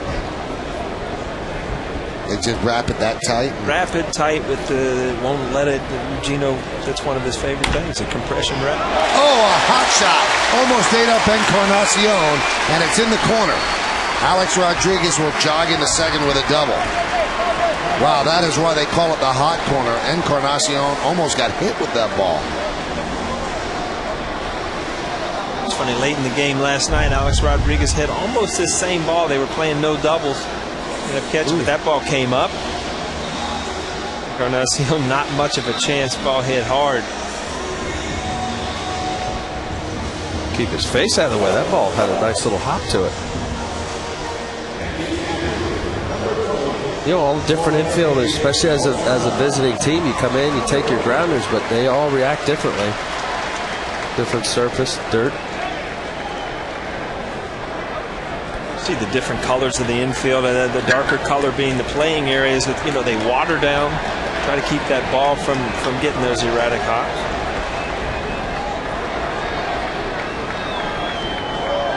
That one gets away from Chavez, but not too far, so A-Rod stays at second.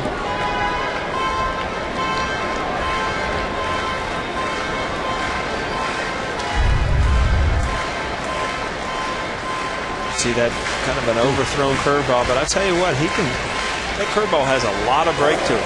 This is something, if he can harness, is going to be another out pitch for him, especially against left-handers where he's having trouble getting them out.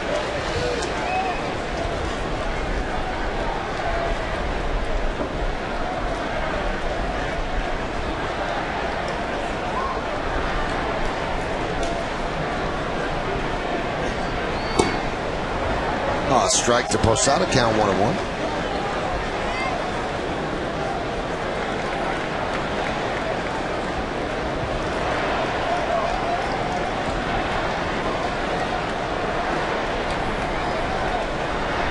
Sean Camp warming up.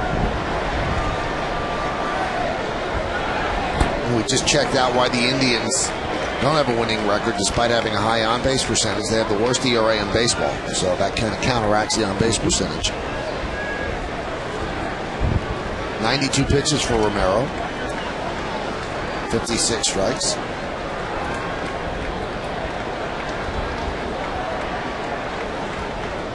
The 2-1.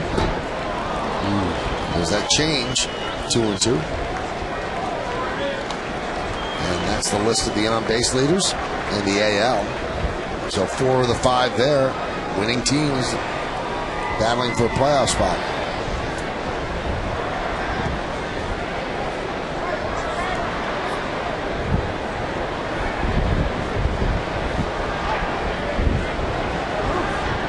Michael, you'll notice this is a sign. The other night that was white, and we had kind of a break in the action. The fielders weren't picking up the ball, so you see it's been changed to a black sign to kind of help the fielders.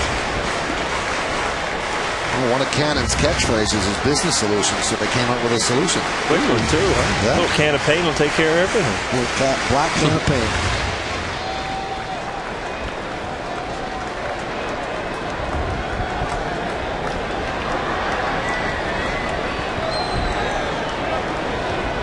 Rodriguez is at second with 2 outs. 3-2. Strike 3. Posada down looking, and he knew it. That'll do it here in the 5th. No runs a hit, no errors, and 1 man left on base. We go to the 6th at the stadium. 3-1 Yanks.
coffee at Yes, we get our Green Mountain K-Cup coffee system from the same people who bring us our office supplies. W.B. Mason, who but? Vernon Wells against A.J. Burnett. Foul back. Now, A.J. Burnett had a high pitch count after 2 innings, but he's worked some economical innings of late, so he's back to a decent count. He's at 80 pitches, 5 innings, 7 hits, 1 run, 1 walk, 6 strikeouts. We had 44 through the first 2 innings. Now less than that through 3.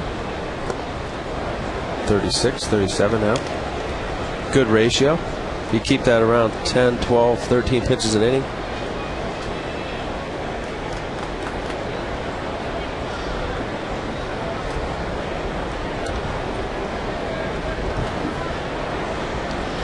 Talking to one of the Toronto people here on this trip, and they said it used to be very difficult for Greg Zahn, who's 38 years old, to catch A.J. Burnett because his stuff moves so much. And after a while, Cito Gaston told Zahn, "I'm sorry, I can't have you catch this guy. His stuff moves so much, it's such a heavy ball." Soft ground ball is short. Pena. 1 away. Yankees Baseball on Yes is brought to you in part by your tri-state area Audi dealers. Audi, the official luxury vehicle of the New York Yankees.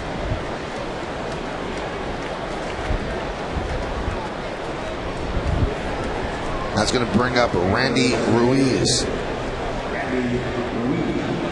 Ruiz, the only run for the Blue Jays, a long home run in the 2nd inning into the Toronto bullpen in left center.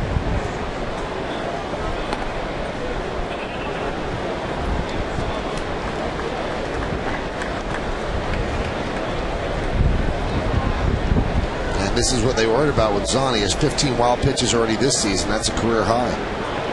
There's a breaking ball that Ruiz struggles with. Well, and to your point, Michael, A.J. Burnett has got some of the best stuff in baseball. And if you have a guy who isn't pinpoint with his command, which he really doesn't have to be, guys that throw with lesser velocity need to, it's awfully tough to catch. Extra little giddy up. He's got movement. His curveball is devastating. Not a fun time for a catcher some days, when he's certainly on with command-wise, and much easier. And he's a gunslinger. You never want to take that away from somebody with the stuff that A.J. has.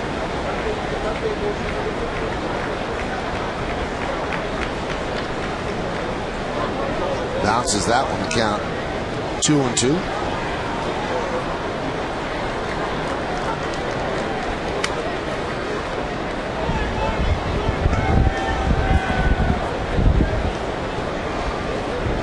Mentioned, Paul, about the 275 pitches each one spawn, and 230 apiece. Yeah. 230 apiece. Hot shot up the middle, a base hit for Ruiz. He's 2 for 3. I mean, not to state the obvious, but when we're talking about Aaron Hill, a guy who's got 27 home runs. It's just a different game. Each era had its special players, and how you can compare. We can talk about that and debate that forever, but it's a different game, more offensive-minded game. However you want to look into it, the bats, the balls, the strike zone. Talk about big names. I mean, Juan Marichal Warren's spot in that game was ended by a home run in the bottom of the 15th, Michael, by Willie Mays. 16th inning by Willie Mays. So there's your names for you. Encarnacion rips a single to left, and Ruiz moves to second.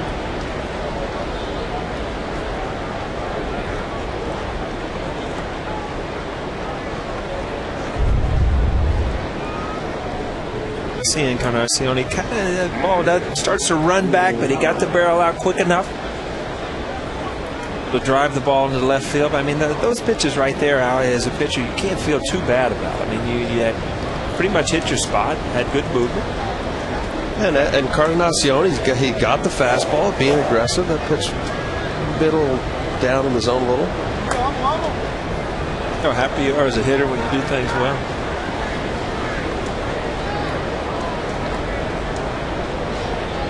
There's Raul Chavez.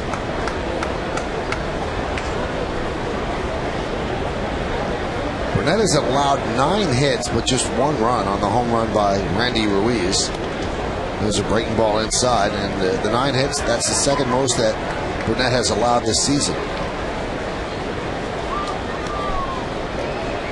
And all of the other ones have been singles, 8 singles.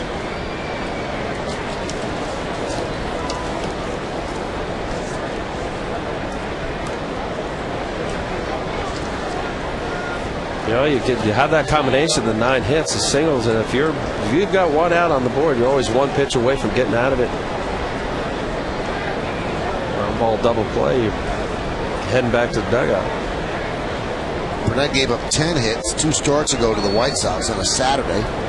Really got roughed up in that game, one of his worst games of the year. 4 and 2/3 innings, 10 hits, and 7 runs. Yankees lost that game 14-4. Then CC Sabathia won the next day, and the Yankees have been playing good baseball since. If you look at the Yankee season, every now and then they're going to have a little hiccup. They did against the Angels in Anaheim. They lost 3 in a row. Then they lost the first 3 of a 4-game set against Chicago, against the White Sox, and then they won the final game and moved on from there.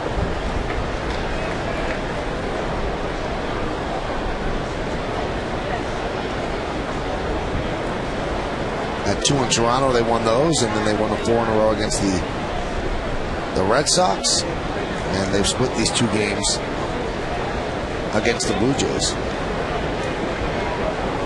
The 2-0. 2-1. Well, other than that, and that's why the baseball season's 6 months. You play 162 games. What year you guys won all those games? 98. 116 or something? 114. 114. You know, there's somewhere in there you've lost 48 games. And every time they lost those games, you guys were shocked, right, Paul? Yeah, you know, it almost becomes a pattern of you take the field, you're used to winning, and you're almost surprised when, you know, especially if you lose a series or a team that you should beat, that you don't go out and do it. And it's a great atmosphere in the clubhouse because everything's running smooth, and you know, you take the field, you beat somebody, you eat the spread, you go home, and you come back and you do the same thing tomorrow, and it becomes very natural.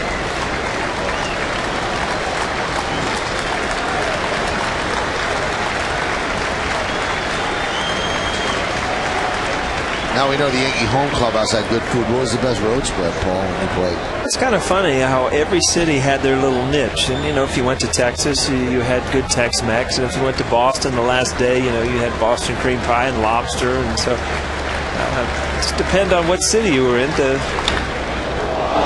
that got Nick Label. Wow, really hit him. Couldn't get out of the way. He will not rub now, but that cannot feel good. I know one thing, he's got a heartbeat in his body that's not in his chest right now.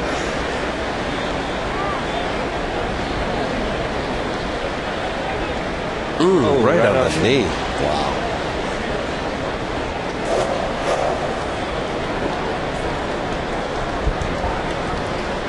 That's why they have the base coaches wear helmets now, because of the tragedy that happened in the minor leagues a couple of years ago.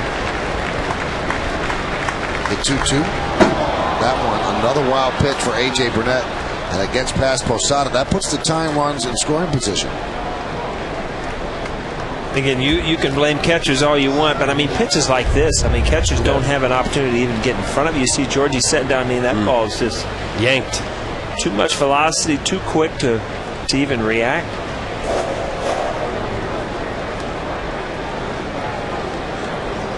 Well, AJ gets a little right to left where he throws across his body slightly, and when if he's trying to go away, it really takes a lot for him to get through the baseball and finish on the first base side. Pitchers will refer to it as yanking the ball, or David Robertson getting ready to warm up. And that's punched out to right field. That is going to be a base hit. Here comes Encarnacion, and they hold him up as the throw comes all the way into Posada. So an RBI single for Chavez, and the lead is now 3-2. And Leyva holds up Encarnacion with what would have been the tying run. And Dave Island quickly out to the mound. Now, every once in a while, pitchers get beat on good pitches away, but it's what happened before this at bat. I mean, you had a wild pitch, and then things, kind of got out of hand. Now you get a team that's, giving them an opportunity to get back in the game. Guy dunks one in on you. One out with men off first and third, you're still not out of it. With the one out, Nick Leva, third base coach, being conservative. Still in a sac fly situation. Scored run.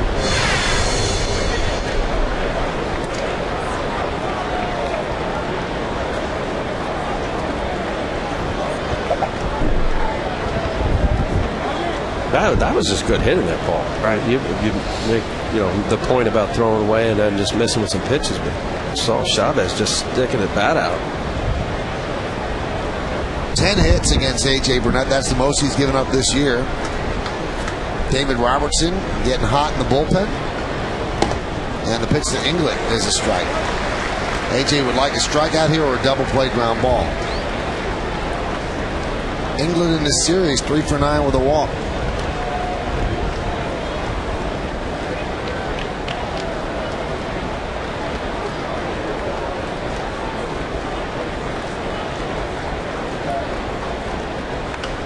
Fights that off a little late. And the count quickly 0-2. It's a big pitch for A.J. and the Yankees. Obviously, with this pitch count, 98 pitches, good strikeout to ball ratio. Trying to come inside. You see Posada, that ball leaking, allowing England a little cricket swing. Wants to put it inside, not to be able to get some extension, get the barrel of the bat for him to get a fly ball here.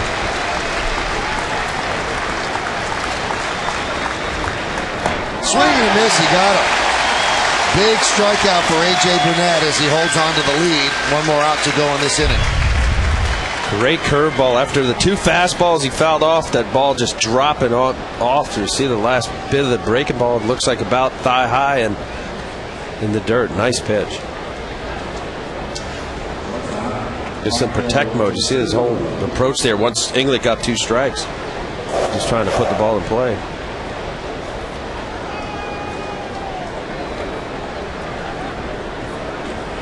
Here's Scudero. He's 1 for 3 today. Singled in the second inning. Fly ball to right in the first. Grounded to short in the 5th. Fouled off in front of the plate. 0-1.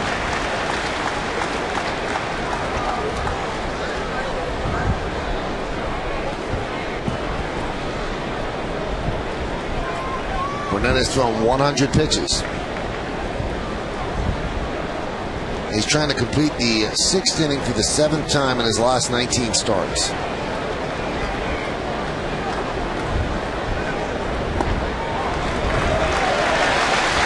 I said 7th time, 17th time in his last 19 starts.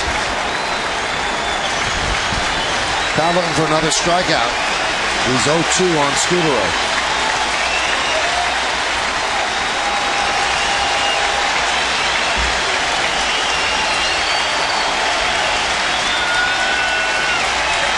Scudero steps out. Well, it's such a crosshair with his great curveball down the dirt. You'd never want to think about a wild pitch, but you're also mindful of it. Obviously, the tying run is at third base.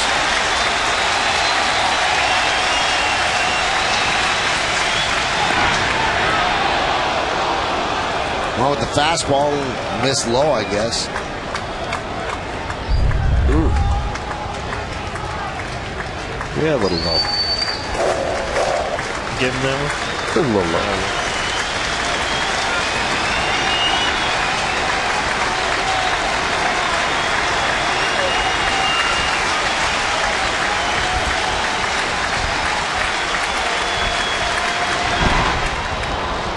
Blocked by Posada.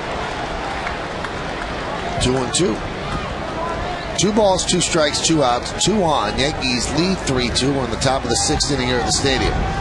Rubber game of a 3-game set.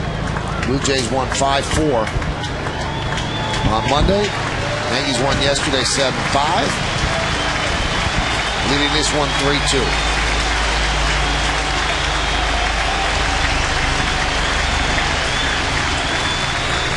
And the 2-2. And that gets past Posada.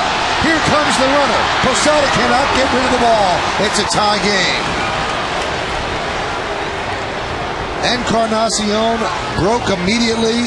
It didn't get that far behind Posada, but he could not make the throw to Burnett. Well, as a runner, you know, with 2 strikes, you've got a guy. That ball ended up going through Georgie's legs. I'll tell you, a lot of times with that breaking ball in the dirt, it's the spin that, you know, you don't really know, but that ball ended up going through Georgie's legs. Tough break for Burnett.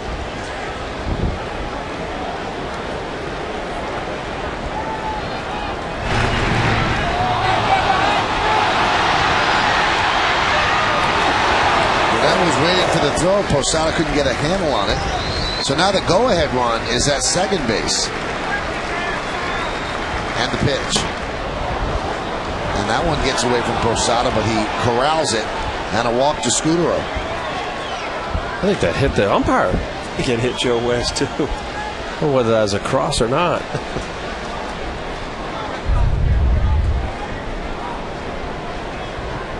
Yeah, he's crossed up. Ooh. Wow, he didn't even flinch. Yeah.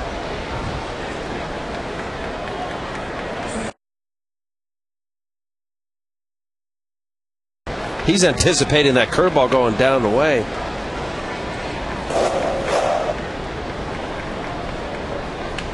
Didn't even break his pen.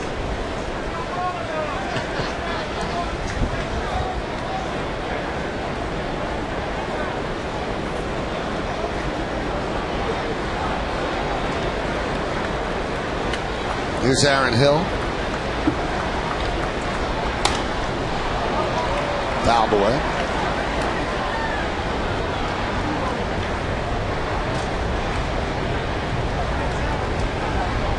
Offensively, these are one of the few guys that Toronto is going to send up there that really scary with men in scoring position. I mean, he's got power, 27 home runs, and now I know if you're a pitcher and you're struggling, it seems like that big RBI guy is always coming up. The 0-1. Grounded to Ramiro Pena. He'll get the force at second, and that's going to do it. But the Blue Jays tie the score. 2 runs on 3 hits and 2 men left. We go to the bottom of the 6th. It's 3-3.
The White Sox, the first 18,000 fans 21 and older, are going to receive an inaugural season jersey koozie courtesy of Bud Light. For tickets, log on to Yankees.com, visit the Yankee Stadium ticket window, Yankees clubhouse shops, or call Ticketmaster at 877-469-9849. Well, Burnett gives away the lead, and now it's 3-3 heading to the bottom of the 6th. And here's Canó. Romero still in there, deals up and in, 1-0. Boy, that was a frustrating inning for the Yankees. A result of a couple wild pitches, and Encarnacion ended up scoring because of it. Wild pitch to get the second, and then the last one. That's frustrating for anybody, but certainly A.J. Burnett is feeling it there.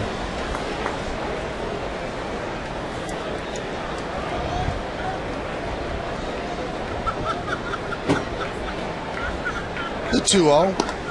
Outside 3-0, being very careful with Canó, who launched one his last time up. Now, what's your take? I mean, you watch the way he approaches left-handed hitters. Why? Kind of side. It seems like his delivery would give lefties some kind of problem.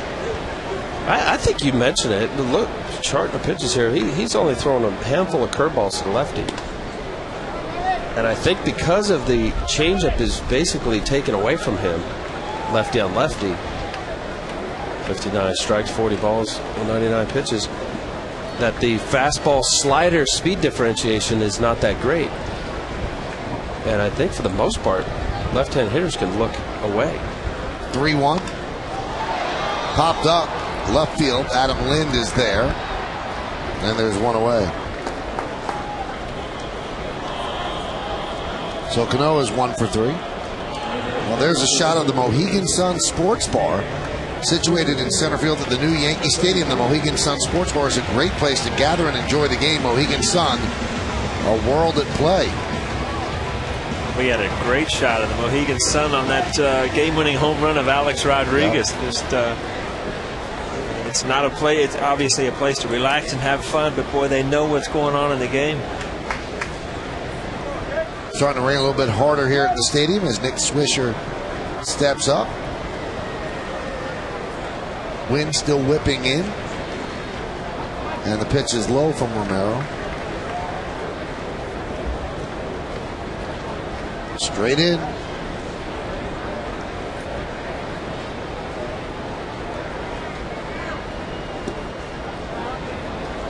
Count 1-1.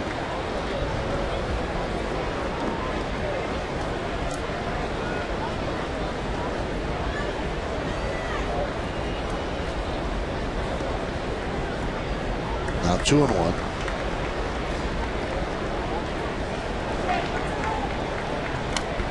Bullpen busy. Romero's getting at the end of his line, a little over 100 pitches. Talk about pitch counts, and especially in an organization that has a young pitcher they're high on, and they're not in a race. Obviously, it's totally about pitch count and just learning how to pitch, hopefully for the future when you're in a race. 104 pitches for Romero, 62 strikes.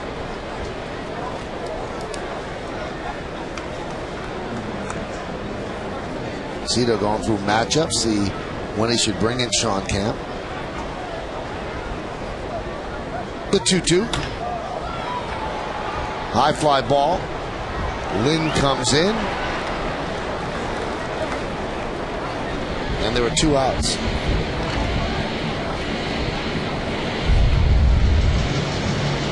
And there's a curveball that he threw to a righty. Might have been the first curveball he threw to a righty almost all day. So he can still get his outs. Obviously, that was up in the zone. Swisher a little disappointed he didn't do more with it.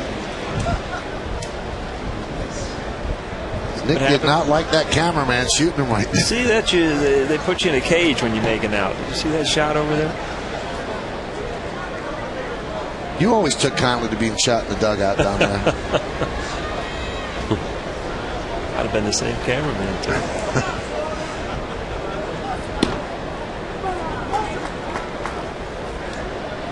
Count 1-1.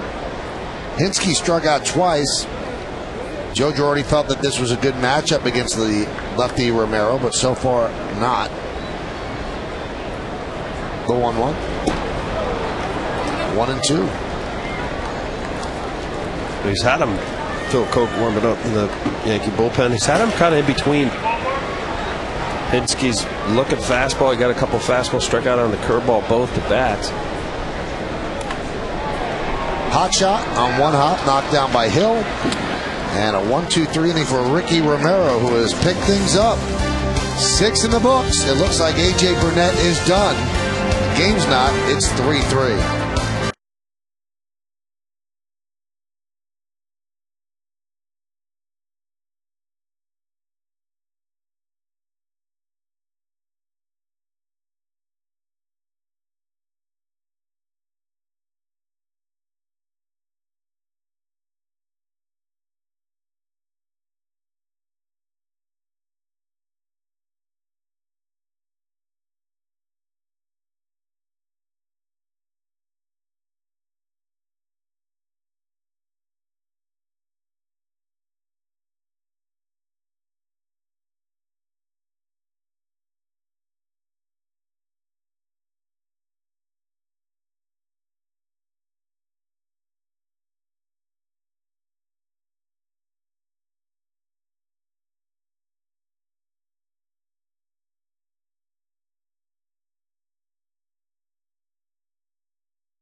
West Coast road trip with Game 1 against the Mariners. Coverage starts at 9:30 with the Tri-State Ford pregame. Then Ken Singleton and John Flaherty have the call. It's the Yankees and the Mariners. It all starts tomorrow night at 9:30.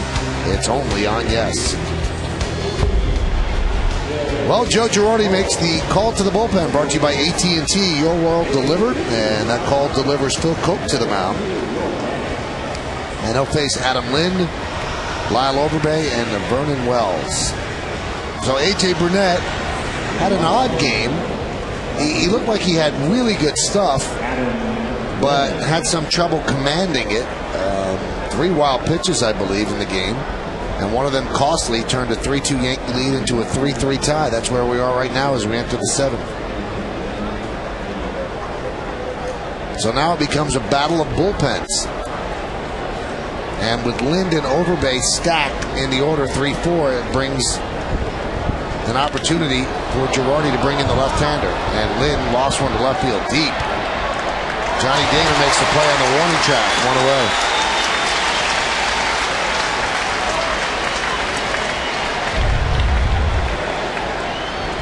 The ball away, up and away. Easy pitch for a lefty to see from a left-hander. The ball out, away from him.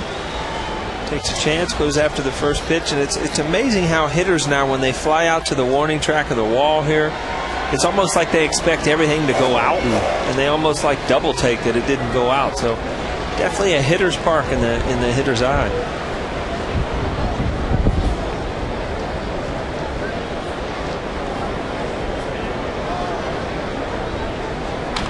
Overbay fouls it back.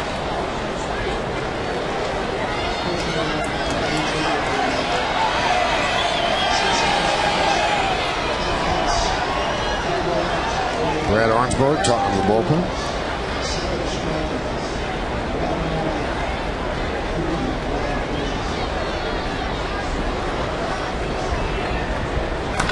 Line drive, a base hit to right field.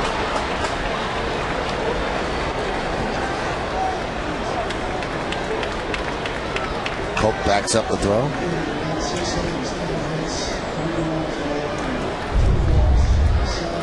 Overbay getting a slider here, middle down the way. Pretty good hitting there. Stays with it. Looking for something out over the plate. Fastball away, slider away.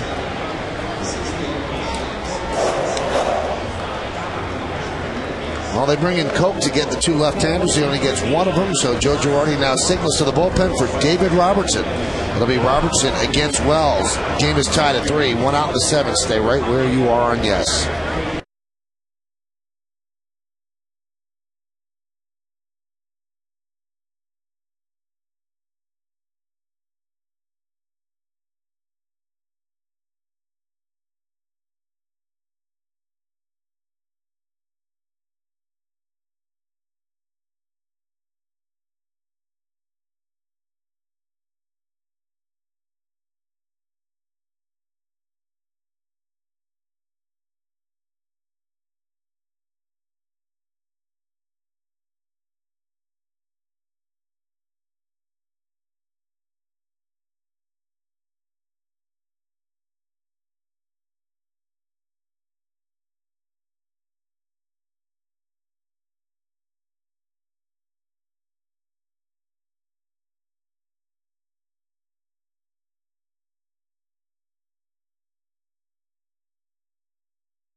Braveheart by Quentin Tarantino's Inglourious Basterds, starring Brad Pitt, in theaters August 21st. By Blimpie, America's Sub Shop, and by IOTV. IOTV offers you incredible HD picture and sound. HD is free with IOTV.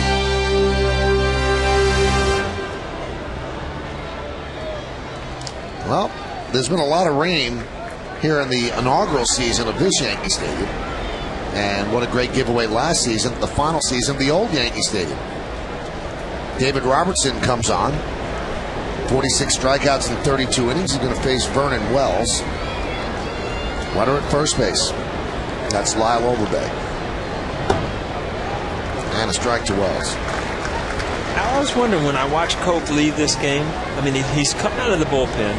And in his mindset right now, you know, I faced two lefties. I got the first one out. I gave up a hit. So is that a good day? Just to, no. Are you disappointed? Yes. You need 2 outs to go home. Absolutely. So it's all or nothing for the reliever. Yeah. High fly ball, right field. Hinsky settles underneath, makes the play. Especially for a reliever, Paul. There were some guys. I played with a guy in Toronto, Dwayne Ward, that if he didn't get at least 1 strikeout in an inning, preferably 2. I mean, you remember Dwayne Ward, this guy, sure. Nasty sinker slider. He was mad. Even if he got the people out? Yeah, even if he got him out, saved, walked off the field, he was mad he didn't strike somebody out. I mean, it was that kind of dominant mindset. So Phil Coke, you know, obviously, if Overbay doesn't score, that's a very good thing. But no, lefty specialist, the role that he's in right now, to come in to get lefty, if you don't get him, you feel disappointed. You didn't do it. Here's Randy Ruiz. He's 2 for 3. He scored 2 of the 3 runs, a home run and a single. Had a great season at AAA, 320, 25 homers, 106 ribbies. Their AAA team is in Las Vegas.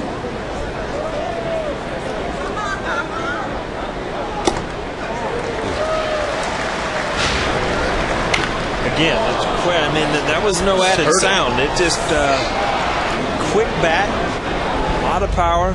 Imagine playing in Las Vegas for the summer. Huh? That'll help some numbers for you, huh? Nice, cool place to suit it up. And hurt some numbers. That one goes off the glove of Posada as Overbay advances to 7. Jorge's having a rough game back there. Playing a day game after night game. And that was a sailing fastball, but Jorge would tell you that he has to make that play. As soon as it gets above his mask, unless they track it, the catcher looks up. That last little 7-8 feet, obviously at 90 miles an hour, it's coming up on him.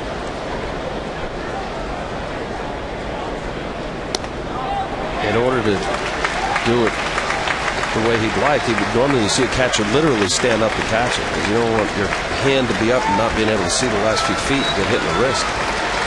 4 wild pitches in this game. 3 for Burnett, now 1 for Robertson. Go-ahead runs at second base. 2-2 count on Ruiz. Foul tip the curveball.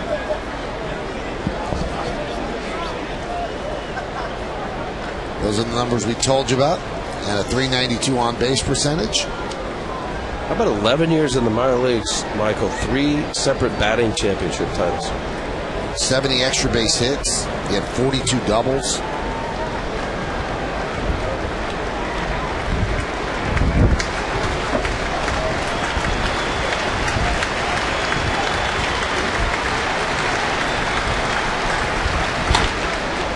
Grounded to Alex Rodriguez. And that's going to do it here in the 7th. No runs ahead, no errors, and 1 man left on base. The end of 6.5 innings of play. It's time for the 7th inning stretch here at the stadium. Game is tied at 3, but we stay right here and honor America in the Bronx. Offer a moment of silent prayer. We remember the servicemen and women who are serving our country at home and around the globe.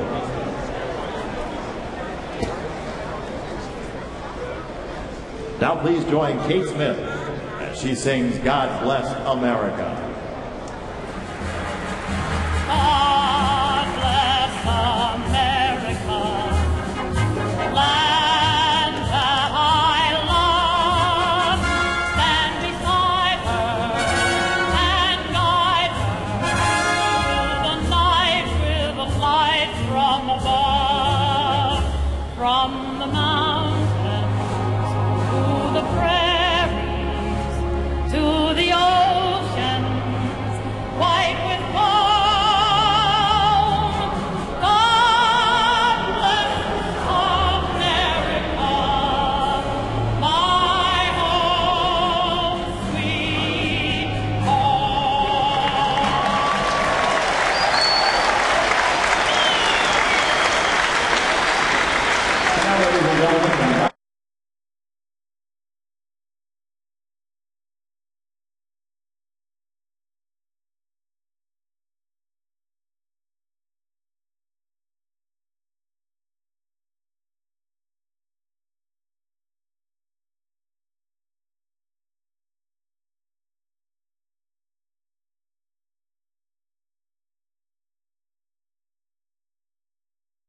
3-11-1 for Toronto and 3-4-0 for the Yankees. Brandon Lee comes in. He pitched in the first game of this series and was impressive. And now he will face Melky Cabrera leading off. And there's a strike. And you said it, Michael. That was one of those nights where, you know, you haven't seen a lot of a guy, but boy, the first couple pitches, you know, this guy here has got good stuff, throws hard, good breaking ball. Wouldn't be surprised if you tune into the Blue Jays a year or 2 years from now that he's closing games for him. He's got that kind of stuff. Just erratic enough, I think, Paul. I agree with you. He's got tremendous stuff. Brad Arnsberg, Blue Jay pitching coach. I think he's just command-wise not quite there yet. That one's drilled deep to right. Fair ball, it's gone. It's a foul ball.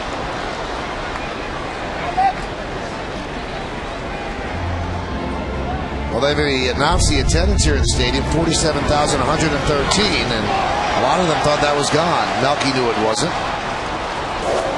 I guess the batter knows before anybody. Pitch is high.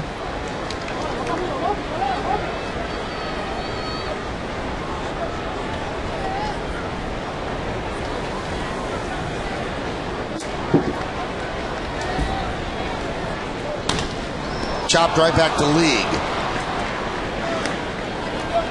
And there's one away. Not at home, not a problem. Now Yankee fans can watch live Yes Network games on their PCs and laptops. If you're an Optimum Online and IOTV customer who watches Yes, go to YesNetwork.com to get more information and sign up for your subscription now.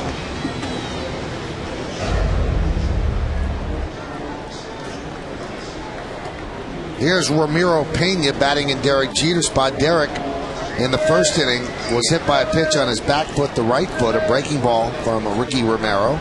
Stayed in the game, but ended up leaving in the third inning. And Ramiro has himself a single. So Pena with a one-out single, and he is a threat to run. And you get a ball down and away. Not much action at the plate lately. What a great swing. Don't try to do too much with it. Don't try to pull it. His head go down. And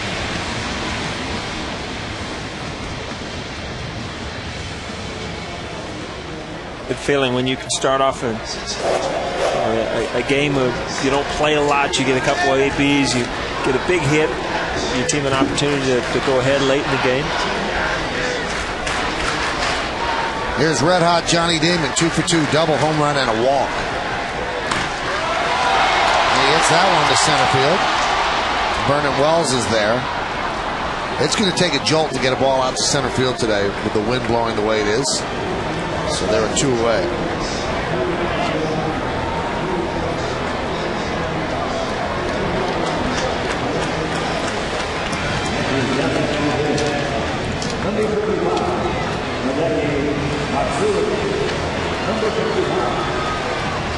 That's going to bring up Matsui.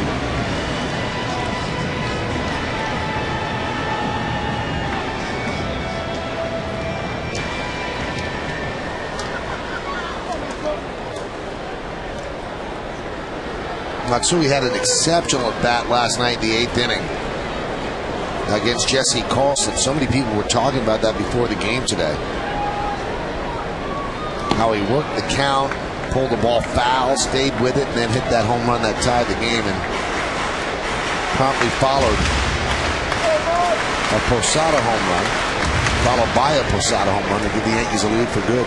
See Matsui's bat there, bright white. You can see that blue ink on there. That's from foul balls. It takes that blue ink right off the baseball. Snap throw to first. Got him.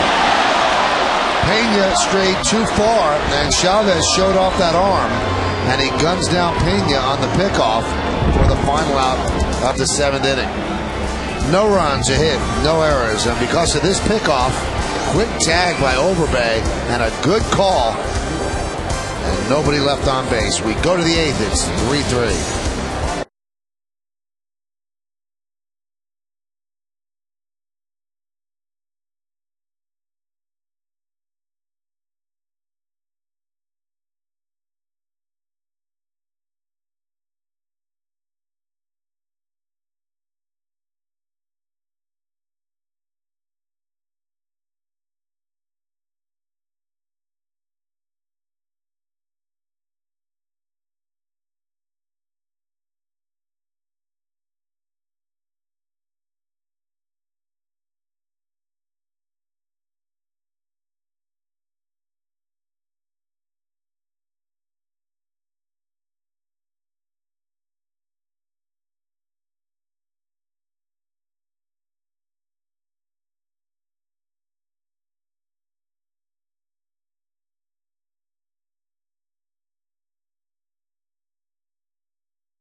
It's a 3-3 game, 3-11-1, leading 3-5-0. Ramiro Pena probably didn't want to look at anybody, and let's take a look at that bat that Matsui has. You see that the ink mark, and I mean this is a Major League Baseball I'm holding here, and you'll see that when that ball goes off on a foul ball. I go here, Michael. See, I don't do this very often. See, the blue ink from the Major League Baseball ends up all over your barrel, and you'll find out that the newer bats are clean, and bats that you've been real hot with will have a ton of ink and stuff, all from fouling off that little emblem. Now there are some special days where the ink is red. Yeah. So it'll be red on the bat. Plus he's got the maple, right? That's bat? the maple bat, so it shows up real well. But you see a couple just near misses there.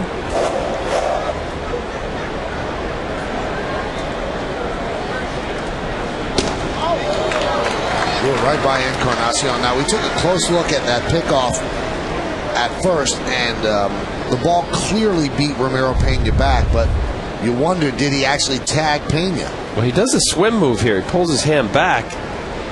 Overbay waiting for the hand to get there. Never got there. That one is lined to left field. Johnny Damon back, still back, and makes the play.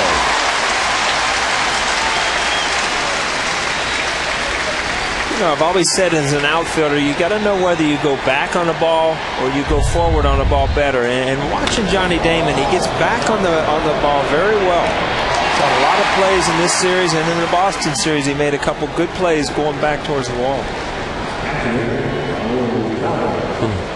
That was an O'Neillian move there. We've been there. That's just a horrible feeling. You do everything you possibly can as a hitter. You square up the ball.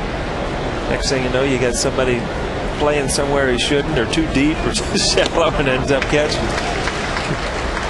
Swing and a miss by Chavez. Look at me like that, Alan. It's part of the game. Swinging bunts. Part of your game. You're a pitcher. But we saw a couple broken bat singles. It all. Don't tell me it evens out. It does not. Chavez shows bunt, takes a pitch low. Guys got another inning and a half. Don't let a fight break out here. Okay?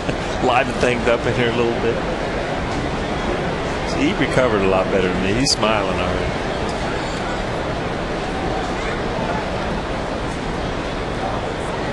Didn't Don Zimmer once tell you when you were complaining in the dugout, why don't you get a job at a rock quarry? He had a cement guy in Cincinnati. He said, this straight game's driving you crazy right now. And it was one of those days you hit like 4 line drives. No hits. I said, yeah, it is. He said, you know what? I got a cement guy in Cincinnati if you need a job. And it was funny because he would always bring that up, and of course Joe Torre thought it was hilarious. Well, 3 or 4 years down later, we had a benefit or a banquet or something, and he calls me over and he wants to introduce me to a guy. This is a cement guy from Cincinnati. You still interested?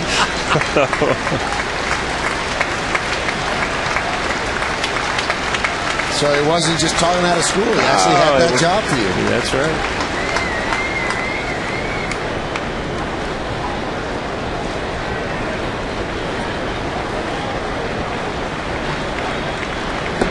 So I'm going to get him to introduce me to that guy. So when you're complaining about the long post game, I'll say, I've got a cement guy I know in Cincinnati. Just having fun up here, Michael. Either do a post game or work cement, then you're telling me.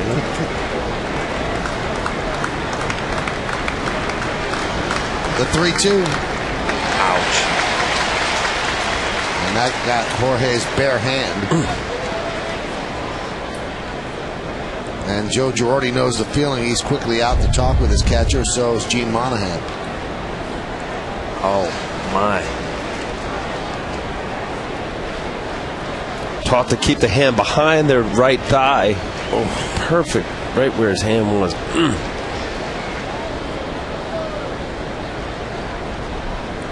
It's like it found it. Yeah. I mean, the one little place where you could see the opening to get the hand, that's where it was. I don't see how you go on playing here. I mean, that got a finger. That's not just ricocheting off of something. He's got movement in it, but I'll tell you what, any way you look at it, catchers get beat up out there. I don't.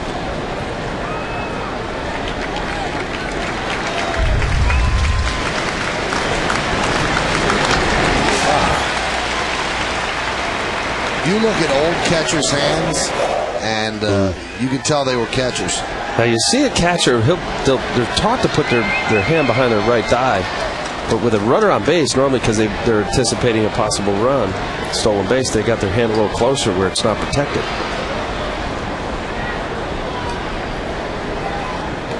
Let's see where he puts it now after that.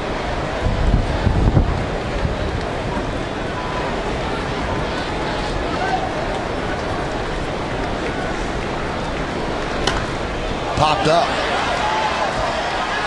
And that's out of play.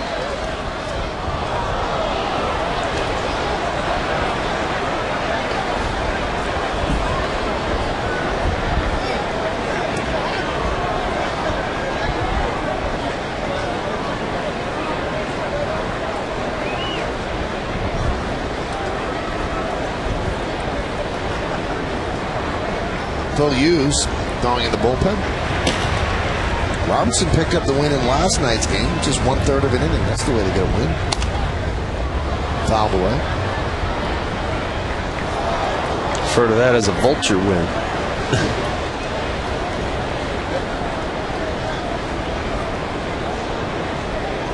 Actually, I always thought of a vulture win where you come in, you give up, you gas it a little, 4 or 5 runs, and then your offense comes and scores. That's more of a vulture win. Yeah. That's just the right place, right time. Maybe last night for David Robinson. This will be the 9th pitch of the at-bat.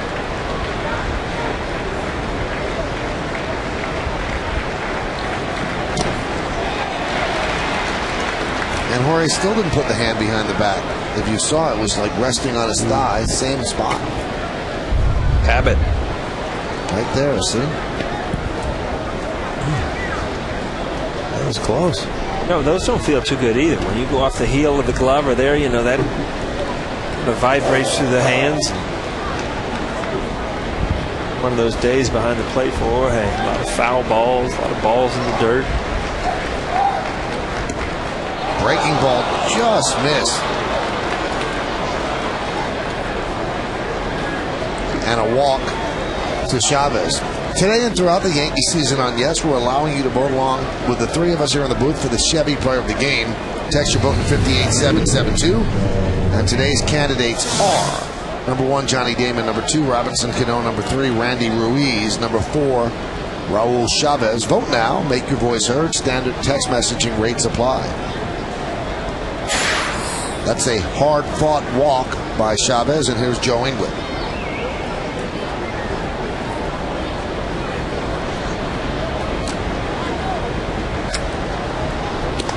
And the pitch is high. How close was that last pitch?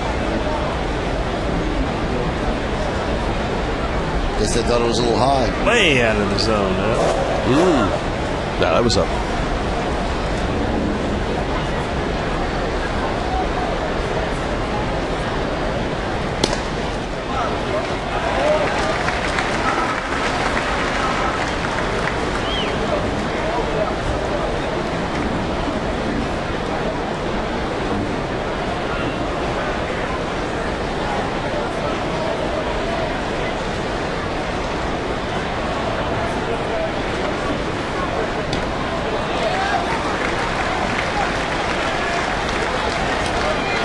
Down 1-2. He's got a couple pitches here, David Robertson, to expand. Joe England has shown today he's got a bit of a 2-strike approach, which means a hitter will shorten up his swing a little bit. Just think about putting it in play. Usually an easier pitch for that approach would be a ball away.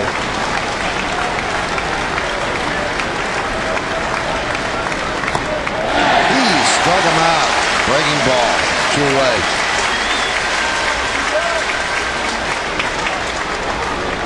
And Joe Girardi is going to signal for his other right-hander, Phil Hughes. So he wants Hughes to face Scutaro here in the 8th inning. Runner at first base, 2 outs. Yankees 3 and the Blue Jays 3. Robertson does a good job. Just that walk to Chavez, the only blemish. Let's see if it hurts the Yankees. Come on back.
get all the highlights from this series and a look around the rest of the major leagues. Plus, Kimberly Jones is working the clubhouse. She'll tell you what's going on in there. It's the Emmy-winning WB Mason postgame, and it's only on Yes.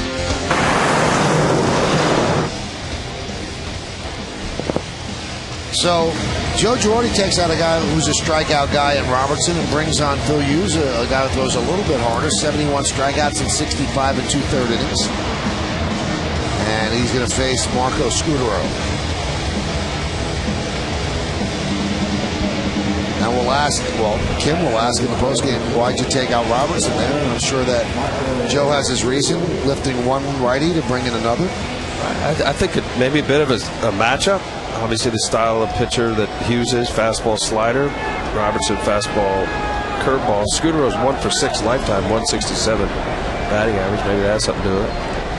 Last time Hughes pitched was on August 8th against the Red Sox. So 4 days off. Pitches outside as a reliever in 24 games. Phil, a 1.45 ERA. 40 strikeouts in 31 innings. I mentioned Hughes is 1 for 6 to 167. Scudero. Robertson 2 for 4, 500. It's only 4 at bats, but he is batting 500. The 1-0. Foul back.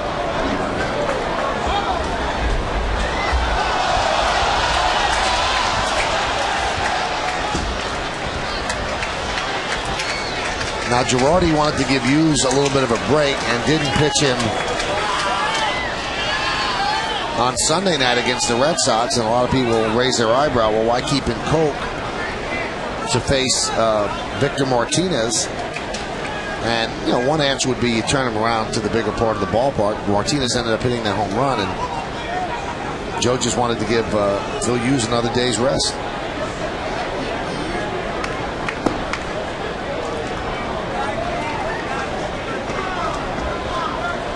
Those are the numbers against Hughes.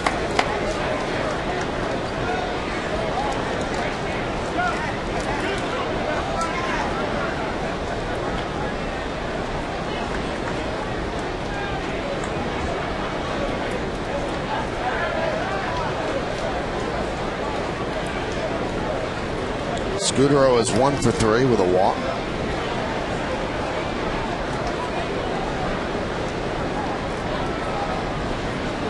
The 2-1. Line drive, and over the leaping try of Pena into left field. Chavez is going to go to third. The throw will go into second. It's a single for Scudero. And the Blue Jays have runners on the corners with 2 outs. Real good base running by Chavez there. I mean, you don't want to take any chances going into third, but with Johnny Damon not having one of the better arms, Scudero gets a fastball, kind of leaks back over the middle of the plate, drives it. But at my point, Johnny Damon moving to his left as a left-handed. You pick that up in the gap. You don't need your third base coach. Say what's the difference you can score from second, but also, you know, you look back at you know, the wild pitch things. There's a lot of different ways to score from third base, which you won't do it. You can't do it second. Swing and a miss. Aaron Hill.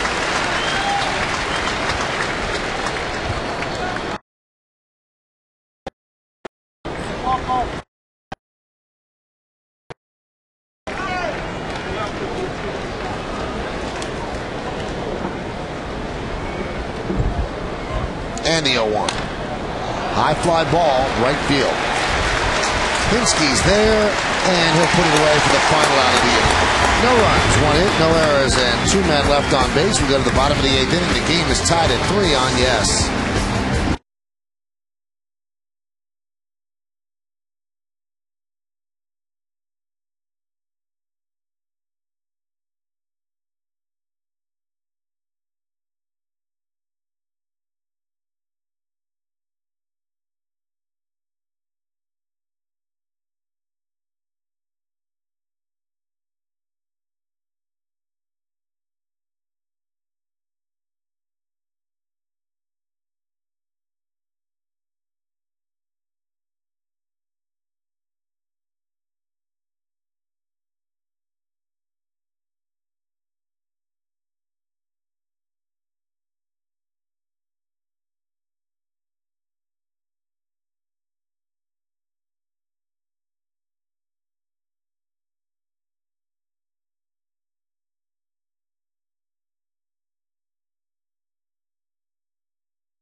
Round in league. His 8th inning at bat yesterday was outstanding, Al. It was a great at bat. He worked Jesse Carlson. You see the pitches off the plate, then the foul ball, just foul. Another one he fights off. High breaking ball. Fouls that one, hoping that it's fair, and then he gets the fastball down the middle. The Yankees were down 4-3 at the time, tying that ball game up. What an at bat by Hideki Matsui. And he will lead off against Lee.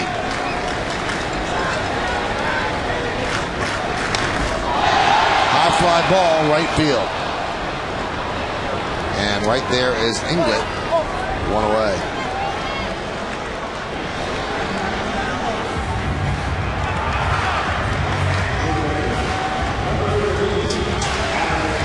That's going to bring up Alex Rodriguez.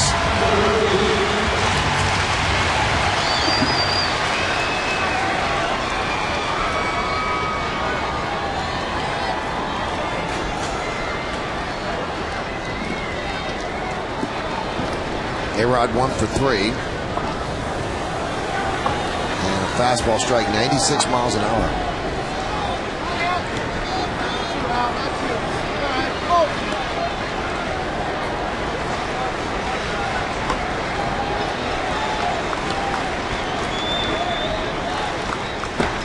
Missed outside, 1-1. Hitting .258 overall, but after the 6th inning this year, Alex is a .290 hitter. And 10 of his 21 home runs came after the 6th inning. Trying to hit another one there. Count 1-2. And it's not just 97, Brandon Lee. That's got late sink to it. I mean, you see a guy coming in, power arm, pretty straight. It's a boring, sinking 97-mile-an-hour fastball.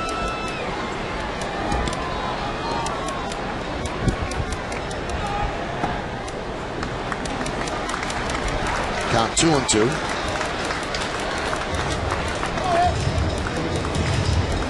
Well, so far the combination Alex has seen, fastball, change, both changeups, taking them for balls down in the dirt. Should be coming back with this fastball, trying to come inside. I was talking last night about Alex Rodriguez. He's the one guy that when he really gets going, this offense is even going to get better. And you see him in that kind of a pull mode. And you look at his home runs this year, only 2 of them have come to right field. And, you know, he's a better hitter when he hits the ball to right center. Again, this is the pitch you talk about. I mean, just the boring sinker, high velocity, 97 right there. Tough guy to go up there and think about anything, especially home run, other than just trying to center the ball and keep it up the middle. A split finger grip. Tumbling, nasty. Fastball, sinker, split.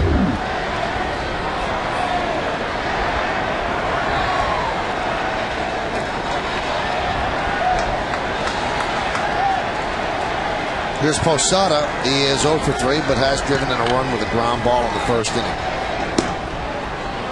And a strike.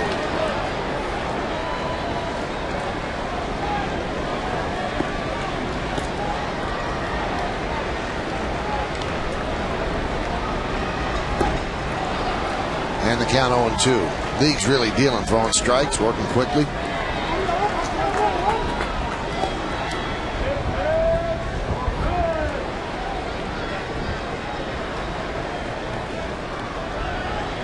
Pitching coach Brad Arnsberg.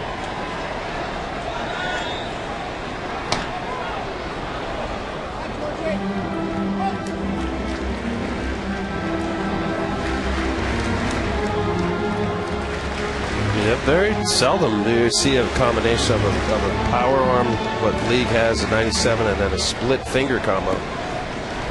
See a guy with fastball, slider, and maybe a conventional circle change. Here comes that split again.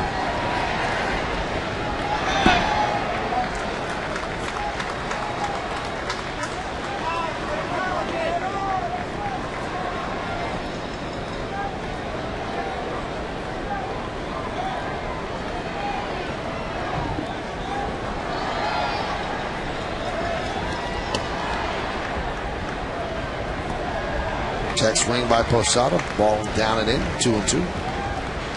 facing that split finger is so hard to hit from a hitter's view. I mean, the arm speed, the delivery, everything is exactly the same. And by putting it in between your fingers, you know, the ball just slips out, and that's where you lose your velocity. But there's no way to pick up the grip. I mean, every pitcher starts with that grip that throws a split finger, so you don't see it, and it's just a very hard pitch to adjust to. And I think the combination that works for Brandon League is that he doesn't throw a true straight fastball. His fastball's got that sinking action, so it complements the split. And he strikes him out. That is an impressive 1-2-3 inning for Brandon League, who completes 2 innings for the first time since July 11th. So over a month. We go to the 9th, 3-3 game.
Off of the starter, Ricky Romero.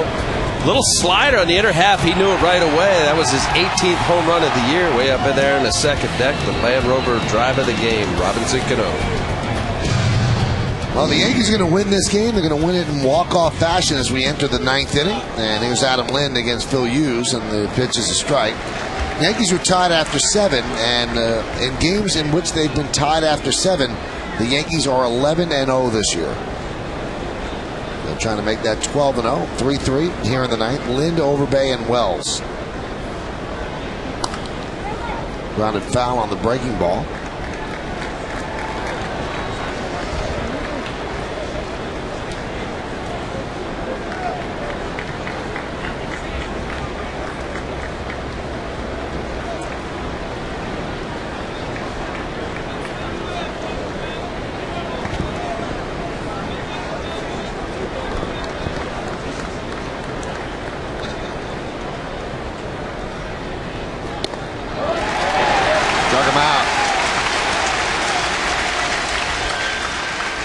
Again, you got 2 guys going out of the bullpen, both guys throwing 96, 97. Hitters think that once you get in the bullpen, you're going to get some guys that you can handle. Both these guys, exceptional stuff. You know, the more you see bullpens develop, Paul, it makes you less and less likely to believe that we'll ever see a 400 hitter, because Ted Williams didn't have to face these type of arms coming out of the bullpen in the 6th, 7th, 8th, and 9th innings. Now, he was arguably the greatest hitter ever, but this is a different animal than facing a guy who's, you know, a failed starter. Line drive, base it up the middle for Overbay. Failed starter, or a guy that you face, you know, 3-4 times in the same game. I mean, it's such a matchup now. Unless you're facing the number 1-2 guy that, you know, will get to the 7th, 8th inning, you're facing 3 or 4 different pitchers. And as great as that era was, Michael, and you make a good point, that the style of pitching knowing that you were supposed to complete the game, you had to conserve. And if it was a matter of not having your best stuff, certainly the latter part of the game, you figured it out. Certainly figured out a way to not give up runs, but as far as giving up hits, that was part of the game. Vernon Wells fouls it back. I mean, now they're drafting guys. You mentioned a failed starter. They'll draft a #1 pick solely to be a reliever. Coming out of college, he's a relief pitcher. You see him as a closer. They didn't do that years past. You started the quality arms that couldn't start. They were in the bullpen, and then they picked the best arm of those guys, and they'd be the closer. Speaking of closers, the Blue Jays closer Jason Frazier closed Monday's game. He's ready in the bullpen. The 0-1 popped up right field, coming on Hinsky. 2 outs.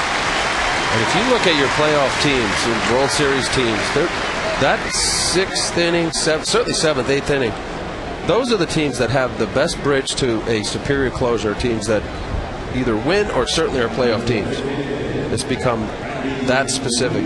Baseball also, you see trends. And, the way Jabba had success in the bullpen and now Hughes has success. I mean, these are guys who are #1 starters in the minor leagues, but they've come up here and they found a little niche in the bullpen where it kind of takes away all the thinking process. You go out for a couple innings, you throw as hard as you can, and let these guys get their feet on the ground where they get confidence. And it might be the new trend of some of the younger pitchers coming up and getting your feet wet, not mopping up, but pitching in big situations out of the bullpen. Well, and I think that's happened with playoff contending teams. Chad Godin, newly acquired from the San Diego Padres, warming up.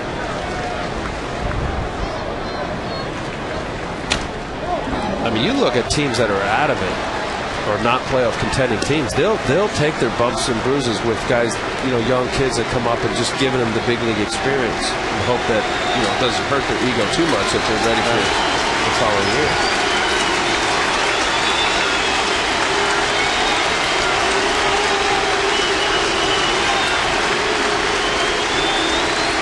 God looking for a strikeout. Ruiz has power. 2 for 4. A home run yesterday, a home run today. Just got a piece. We mentioned he's had so many years in the minors and has really been unable to stick up here. Well, he's hurt himself as well. He's failed 2 steroid tests down in the minor leagues. Failing one is one thing. Failing 2, you really have to wonder why you would do that. But finally, he seems to have straightened out his act, and here he is, and he's contributing to the Blue Jays. This is his chance.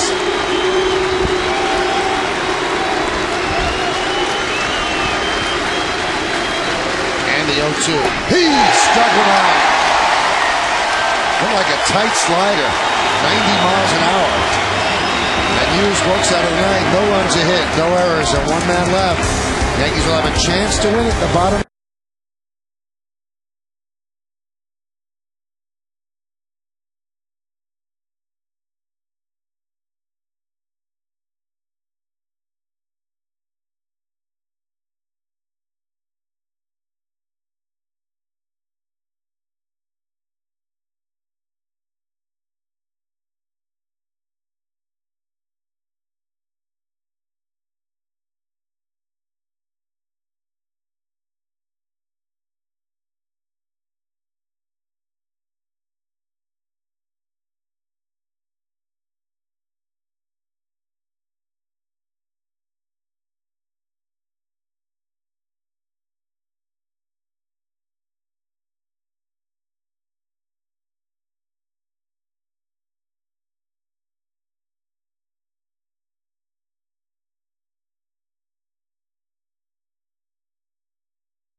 Well, he came. He wasn't even supposed to be in the game. Had an injury to Derek Jeter. All outstretched. He got a hand from the pitcher. Well, Geico play of the game. Ramiro Pena, Robinson Canó leads off against Brandon League. And they keep him in there for a third inning. And he's been pitching great. So the Yankees have an opportunity for another walk-off win. They've had 10 so far this year. If the Yankees win this game, whether it be now or in extra innings, it'll have to be a walk-off win.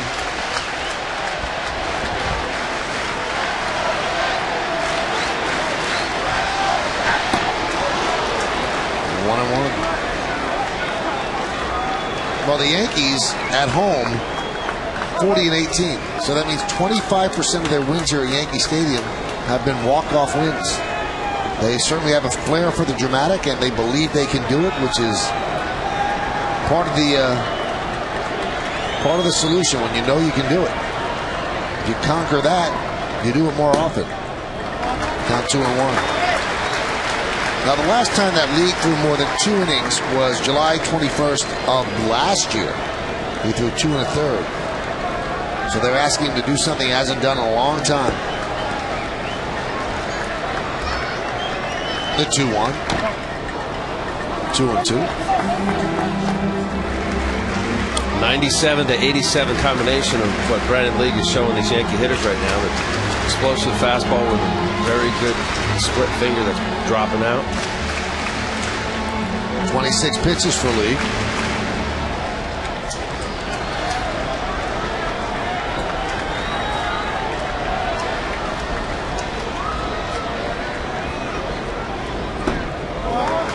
And the count 3-2. Nick Swisher's on deck. That'll be Canó, Swisher, and Hinsky here in the bottom of the ninth. Canó already has a home run, 1 for 3, fly ball to center, home run to right, fly ball to left. So he's tried out all the outfield slots.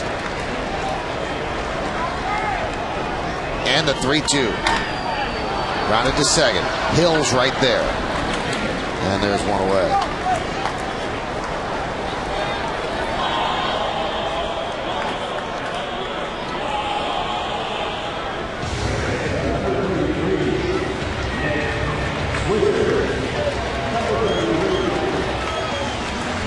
Swisher's 0 for 1. He flew out to left, missed a hanging breaking ball. Just missed it. That was in the 6th. Walked in the 2nd and the 4th.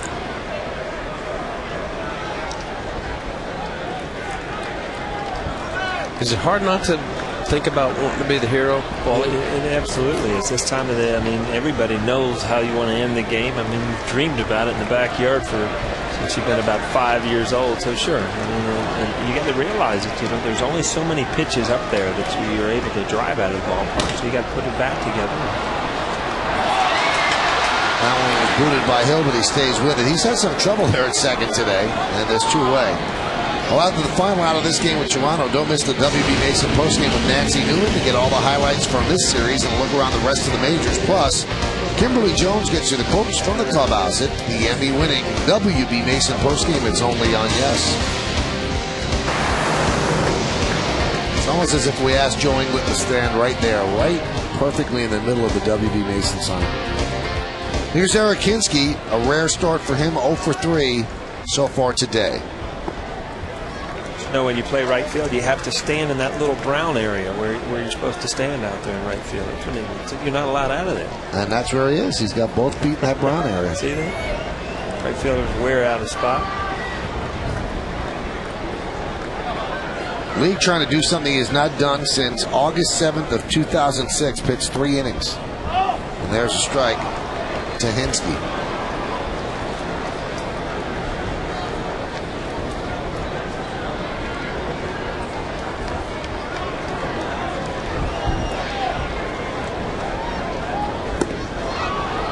Kind of a wave at that pitch. Count 1-2.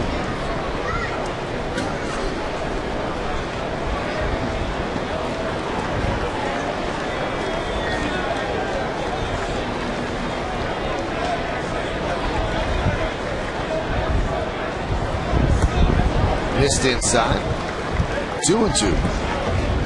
So you've thrown 4 in a row. You just sit on it, but 2 strikes you can't. nasty as it is, he's throwing too hard. This is 4 split fingers in a row to Hinske. Just hooked it.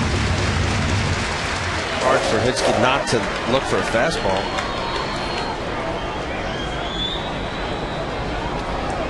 And he strikes him out.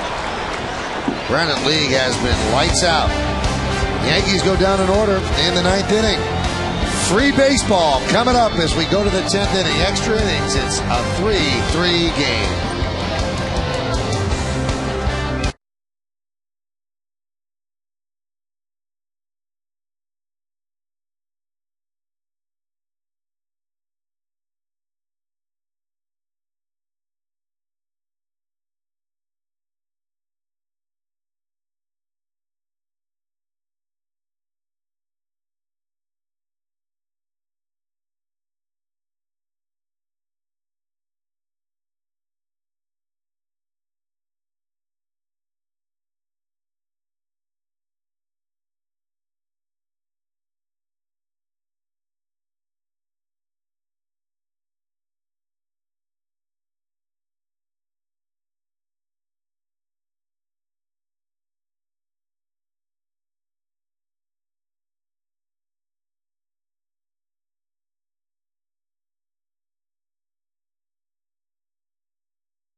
And the Yankees, if you've been waiting for Godin, here he is, Chad Godin, making his first Yankee appearance.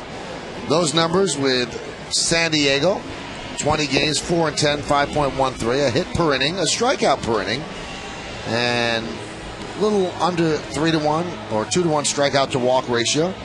And Godin last pitched on August 5th, so he's well rested. He's going to start probably on Sunday against Seattle, as the Yankees have moved Jabba Chamberlain to Wednesday against Oakland.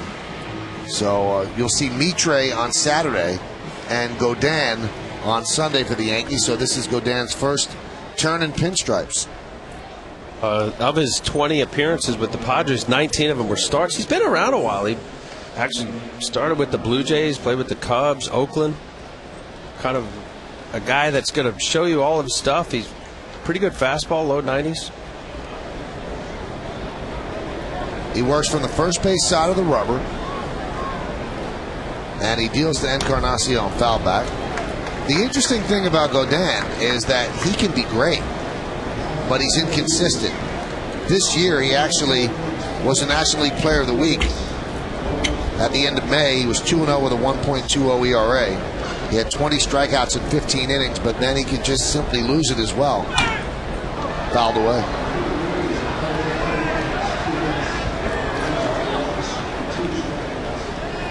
Well, I think with Chad Godin and similar style right-handed pitchers, he's got to be on corners pretty much. If you're going to watch, low upper 80s, low 90s fastball, using both breaking balls and changeup. The 0-2 popped up behind the plate and out of play.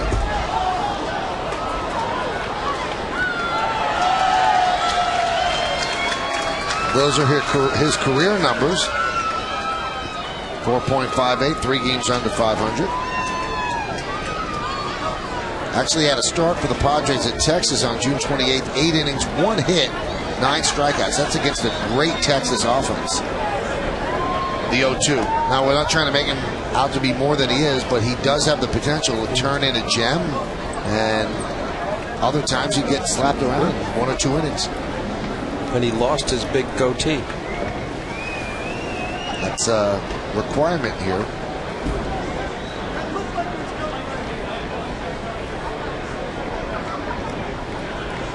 Now, speaking of grooming, Phil Hughes actually cut his hair for the first time all year. And, there's some people that are superstitious while he's pitched so great. What would happen when he cuts his hair finally? And he did pitch well. He went an inning in the third, scoreless. He's not Samson, you're telling me. No. And he took the hair that he cut off, put it in a bag, and put it on Phil Coke's locker. I see it in front of his locker. Don't know why, but he did it. Got to be something behind that, right? You just don't like bag up your hair and just hang it on somebody's front porch when you're at home, you know? Sean Camp is ready in the Blue Jay bullpen.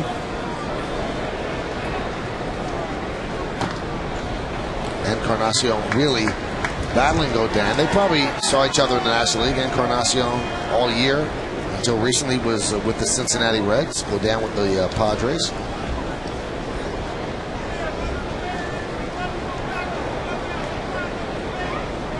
You look up at the scoreboard and you're talking about going to Seattle after the game.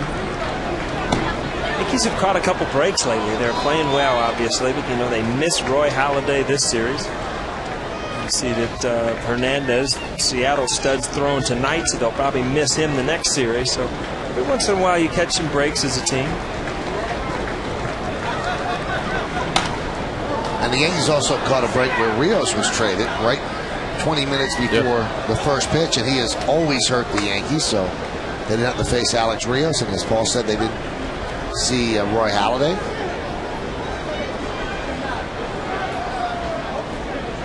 They did catch both of Boston's big starters in that 4-game set, beat them both, or won the games that they pitched, John Lester and Josh Beckett.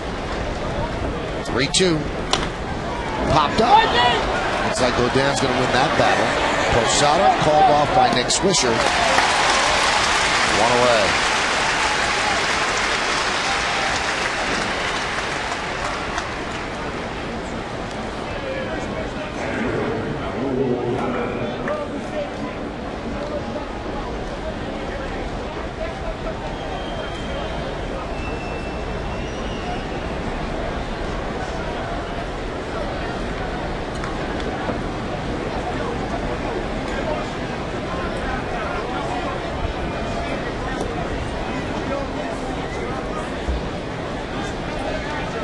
Likes his slider so far early here. Threw a bunch to Encarnacion, leading off this at bat with Chavez, a slider.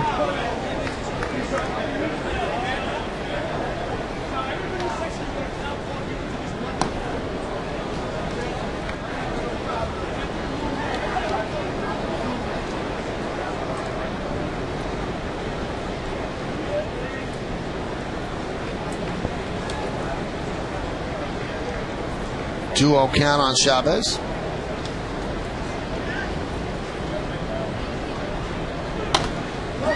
Popped up and out of play.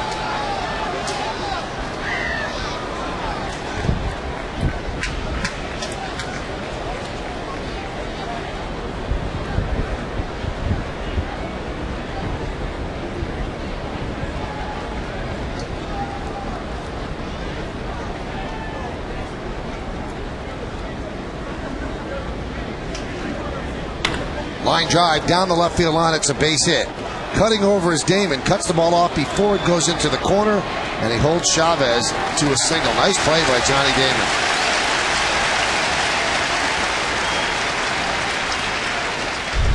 Again, you play deep as a left fielder late in the game, but Johnny Damon takes a good angle of this ball. And being a left-hander sometimes in left field can help you. You can just reverse pivot, fire it back in.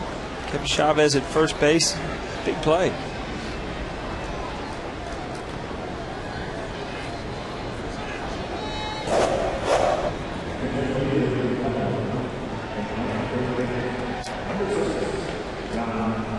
John McDonald's going to pinch run for Raul Chavez.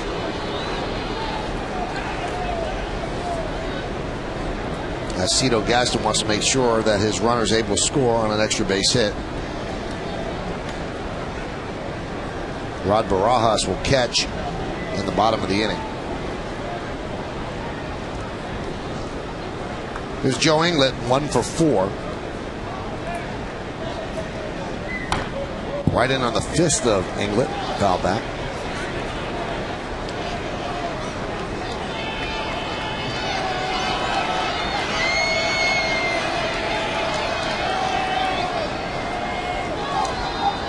Godin and Nick Swisher, who's holding the runner on at first, teammates with the Oakland A's.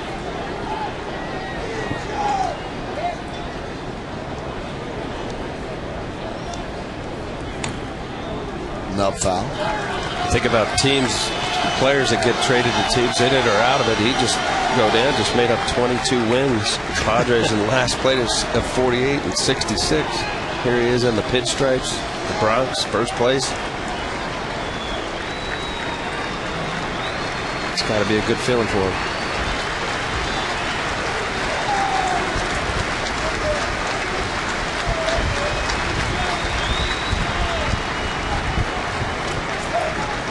And the 0-2.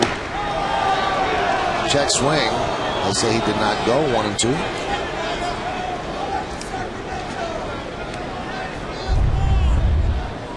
Again, that cutter slider in on a lefty. Not much you can do with that pitch. You're better off taking it. Hope they don't call it a strike.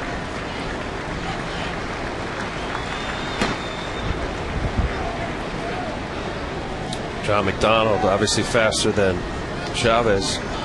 He's had one stolen base attempt and he was caught stealing. He was not a base stealer.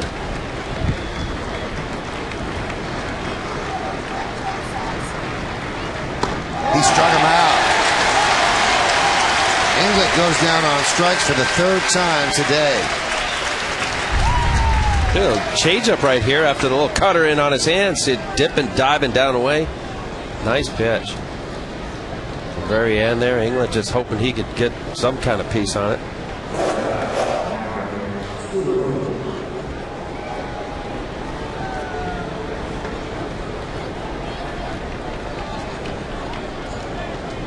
Here's Scudero. He has 2 hits, 2 for 4 with a walk. They are keeping McDonald close.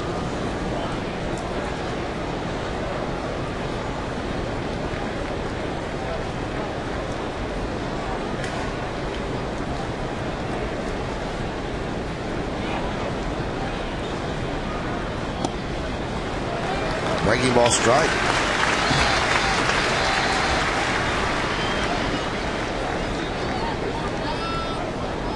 Godin and Scudero were teammates in Oakland.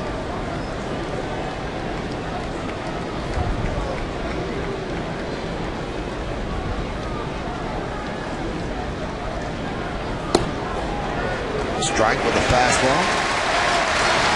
A little bit of history. Scudero 2 for 5 of the 2 hits. One of them was a home run. Now this was not a fastball. This was a breaking ball. My apologies to that. There's a strike.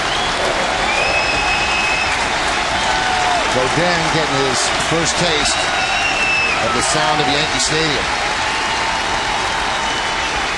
On his side, not against him.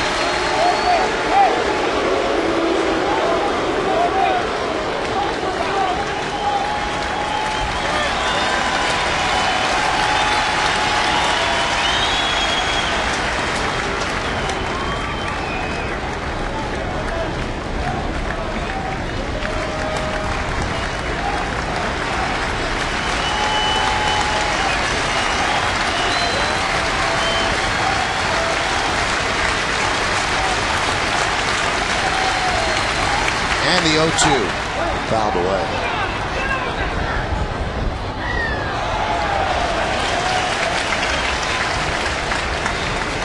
First time you pitch or play at all for a new team, you're not just trying to make a good impression on the fans, but on your own teammates. So Godin, all the Yankees watching. Yeah, let's see what we have here.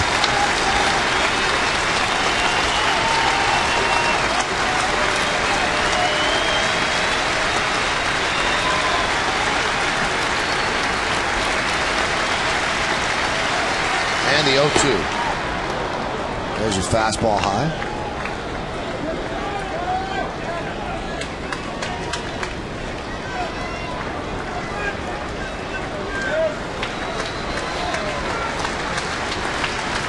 Elongating that little guy's out. He only had 9 innings in. Looks like Paul in the 13th inning on Friday.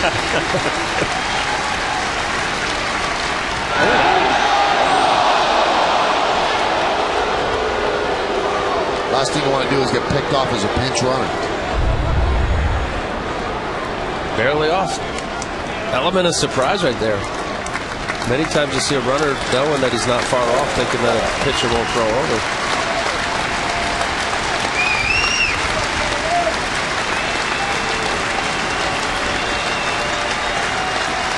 And the 1-2. 2-2.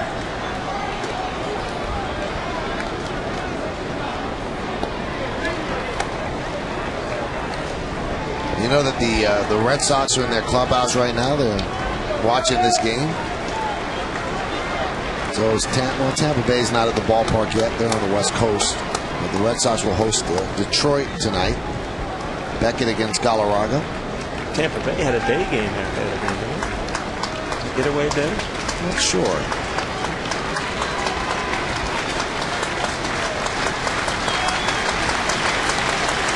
.335 our time. And they're out there. They're playing. They're not concerned with this one.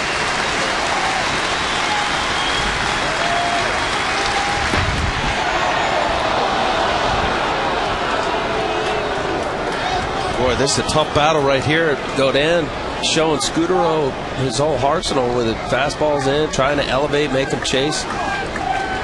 Scudero getting a good look at his slider.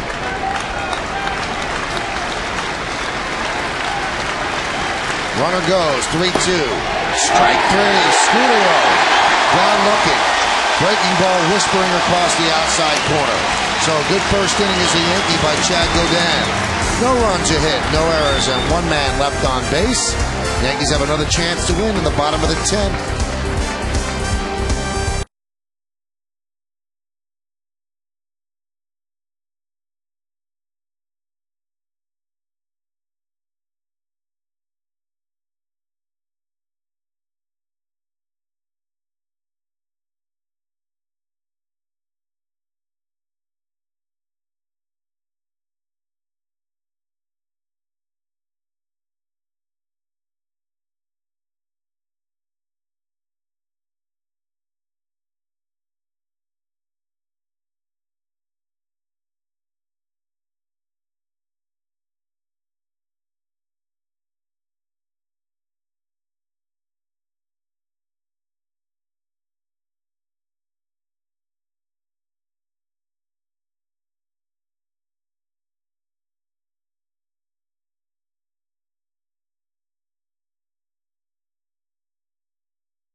Where each respective manager has to start thinking about who in their pen could go 3 or 4 innings if in the event that it were to go that long. And Sean Camp is that guy for the Toronto Blue Jays. Came in on the first game, pitched 2 2/3 innings.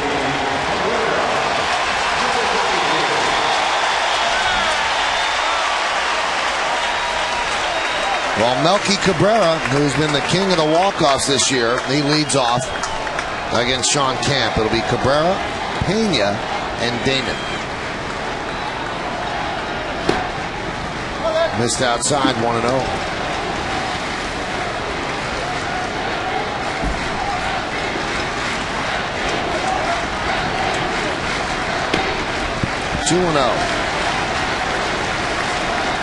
Melky's 0 for 3 so far today. A fly ball to right, ground ball to third, and a grounder back to the mound. 3-0. This would play perfectly into Girardi's plans. If Melky could get on, then Pena would bunt. And then you take your chances with Damon and Matsui. And there's a strike, 3-1.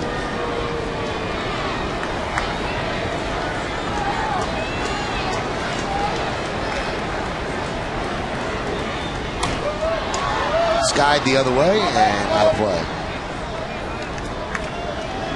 Yeah, almost, Michael, you think, especially to start an inning, you want your best situational guys. Josh Renicky warming up now for Blue Jays, to where you can get an opportunity to manufacture a run.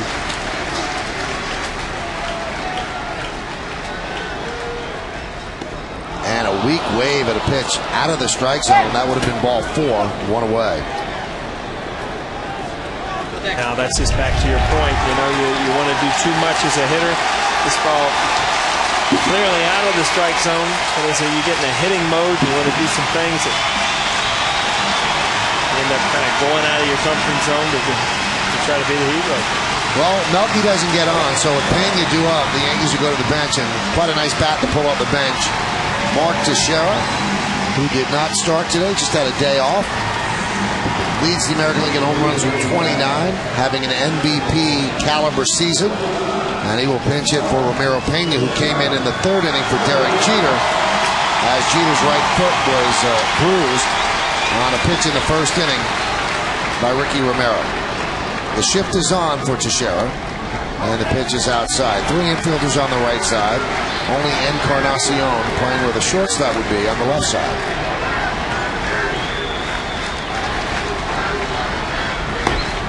Count 2-0.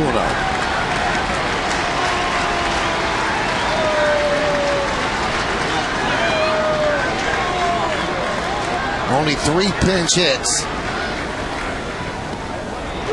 Well, pinch hit appearances for Teixeira in his career has yet to have a hit.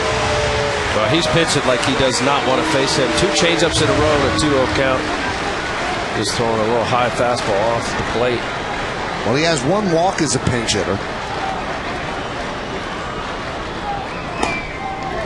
And there's a strike. Teixeira thought he had 2 walks.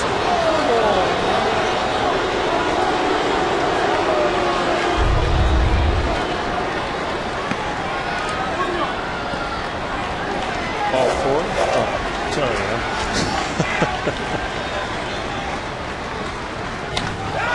High pop-up. Scudero, the shortstop, makes the play. And there are 2 outs.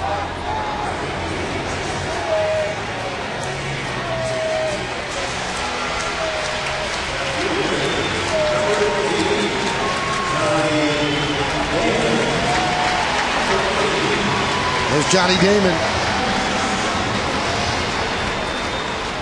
I think the 3-0 strike zone is bigger than any other pitch.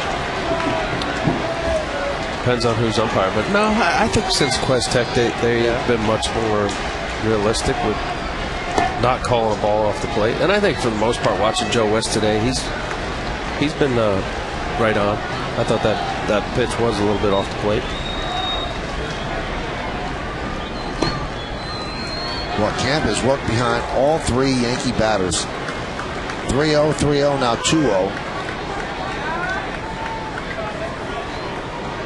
Glenn Arnsberg not loving that. Popped up. The first baseman Overbay is there. And a 1-2-3 inning. The last 10 Yankees have gone down in order. And we go to the 11th. It's 3-3 here on Yes.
highlights from around the major leagues and obviously this game. And then working the clubhouse will be Kimberly Jones.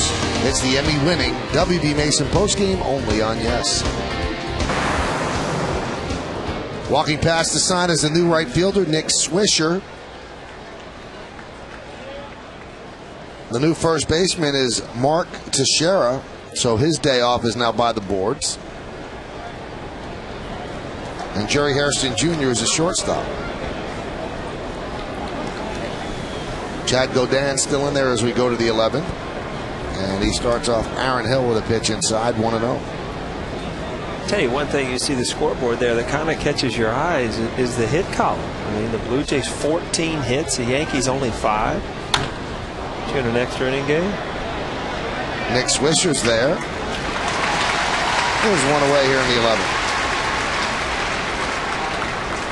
I really believe in, and I think you guys would agree that with the advent of Sports Center and highlights and plays of the day and stuff like that, guys come up in extra innings looking to jack it out. They do not play within themselves. They don't take, I mean, they're looking to hit a home run all the time. They want to be that highlight guy. Well, you're kind of agreeing how it's hard to not think about that. Right. I mean, again, you got to get back to you don't change your approach in certain situations and others, and that's how you become a consistent hitter. And whether there's a man on third or whether you're leading off an inning, I mean, you have to have an approach to hitting. And there's a guy right there that knows how to hit home runs, but you hate to see guys that aren't home run hitters go up and try to become home run hitters because you're in an extra inning game. The home run guy too from was it 75 World Series? Swinging A's. Reds. Gene Tennis. 2, 3, 4, 5 during that whole heyday Oakland A's. Not 75. That'd be 73. I think he hit 2 home runs first 2 times up in the World Series. 73 was against the Mets. Then it had to be 72. 72. Who was 74 against? They won 3 in a row. Reds. 74 was the Dodgers. No. Yeah, 74 was the Dodgers. 73 was the Mets. 72 was the Reds. Got a lot of information up there. You know that? Nothing real important though. Nothing that's going to save the world, Paul. Every once in a while, it just takes a while to get it out there, but it's up there. Believe me, if I ever need to phone a friend for a little Millionaires? land, absolutely. Now, do you remember the 72 World Series? Or? Oh yeah, because you do remember that? I mean, yeah, because in the Midwest, you're watching the Big Red Machine. So well, you were only like 9, right? So no, I guess 9, 10 years old. And he loved the A's because of the color TV and That's the white shoes. I'm It glad all you comes like that together. story. Foul back.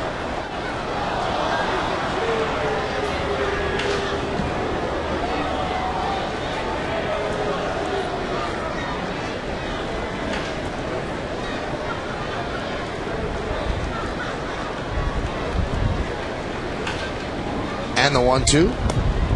Gene Tennis actually had 4 home runs in that 72 World Series and one had beat each of his first 2 at-bats. Cito Gaston brought him along as the hitting coach when he took over as manager. And Cito's a hitting coach for years. Right. Yeah. With the Braves and then hitting coach before he became the manager of the Blue Jays. The 2-2. Grounded to third. Alex Rodriguez playing wide of the bag, and he will get in for the second out.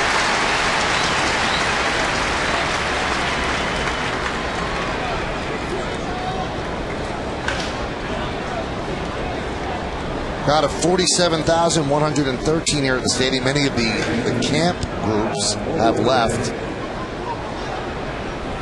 But still a good amount of people still in the ballpark. Here's Lyle Overbay. It's a pretty good series. He has 2 hits today, 2 for 4, a walk. Yesterday, that bases clearing, bases loaded double, driving 3 runs. Well, you mentioned that before yesterday's game. In 32 games, Overbay had 4 RBIs, and he had 3 of them last night. So he was in a pretty bad funk.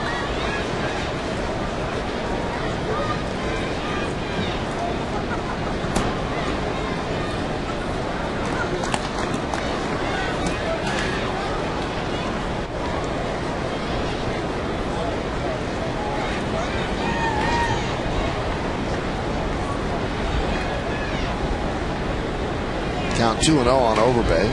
Chad Godin in his second inning of work. And now the count 3-0.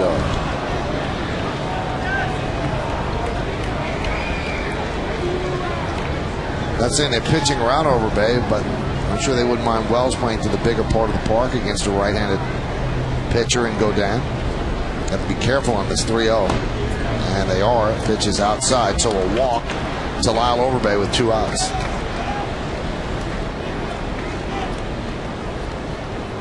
Vernon Wells, a little bit of history, 9 at bats, 3 for 9, with one of those hits were a home run off of Godin.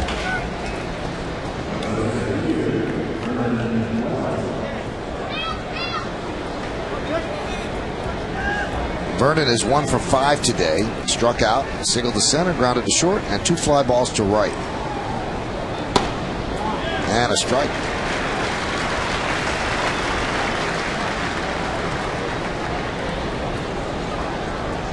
Godin, acquired from the Padres last Thursday in exchange for a player to be named later.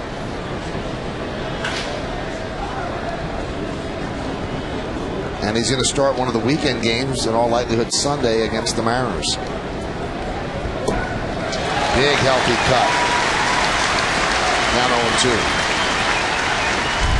Nice changeup from Godin. This ball just dropping down and in.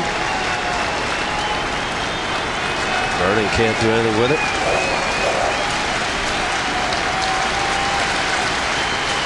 This is Godin's second relief appearance this season. And so far, it's been a good one, as Posada could not hold on to that foul tip.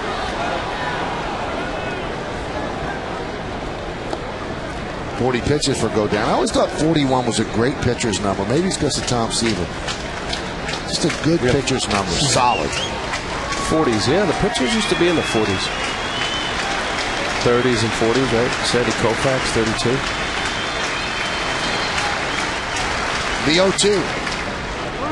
Now, your first Yankee number was 56. 56. And then 28. And what did you have in Toronto? 28. And with the Mets, 22? 22. And the Marlins? 25. And then with 26, 7. Then with the Yankees the last time? 19. To honor Rex. Yeah, that was great. Forget it. You have all those uniforms? Yes. Pretty much get whatever they give you. I remember first year you get, when you just get called. Did you have 21 right away? Your first year with the Reds? First year in the big leagues, yeah. In minor league or in big league camp, I had a big number, as a lot of people do, number 57. But as soon as I got to the big leagues, yeah, I got 21. The 2-2 inside at 3-2.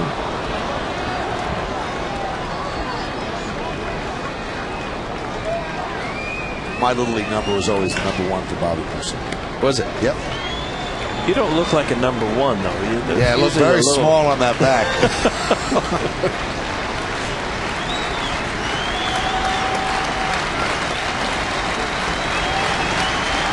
Runner's going to go. The 3-2. He struck him out. Climbed the ladder with a fastball, and Godin strikes out Wells. No runs, no hits, no errors, and 1 man left on base. We go to the bottom of the 11th inning. It's all tied at 3. You are watching Yes.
July 22nd, check that, July 20th of this year. He goes yard against the Orioles into the bleachers.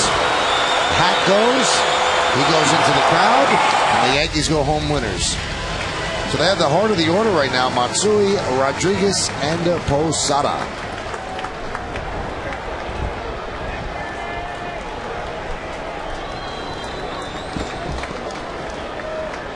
Matsui is 0 for 3 so far today.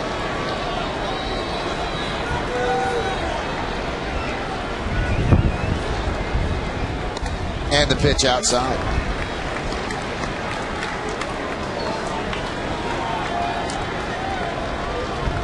Sean Kemp in his second inning of work.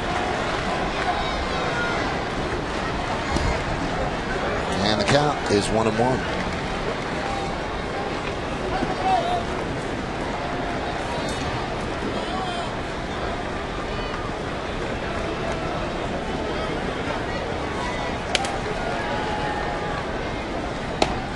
Breaking ball strike. Backdoor breaking ball. And the count is 1-2. So Kemp was working behind in the 10th. Now he's working ahead here in the 11th.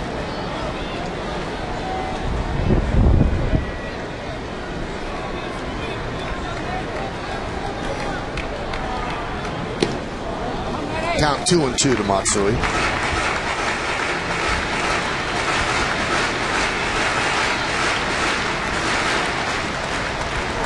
Well, every pitch he's thrown has been off speed, either the changeup or the sliders. He's going to try to sneak a fastball here. 2-2.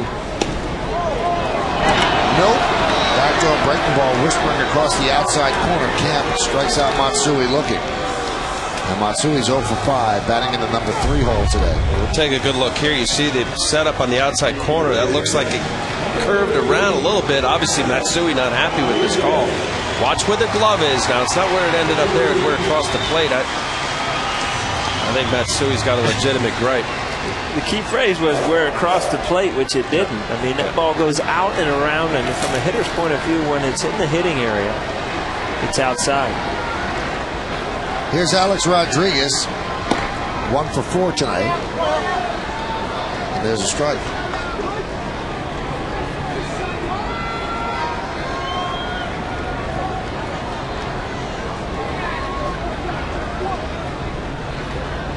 A-Rod against Camp is 7 for 15. Canó 0-2 with 1 home run.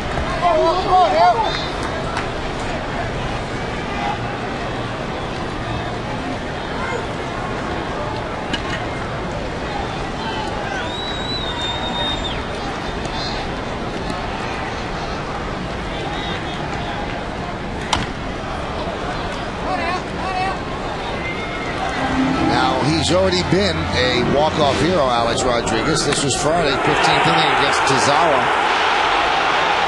Into the night, ending a 15th in a fair, breaking a scoreless tie, and giving the Yankees a 2-0 victory. And he has 2 walk-off home runs already this year. And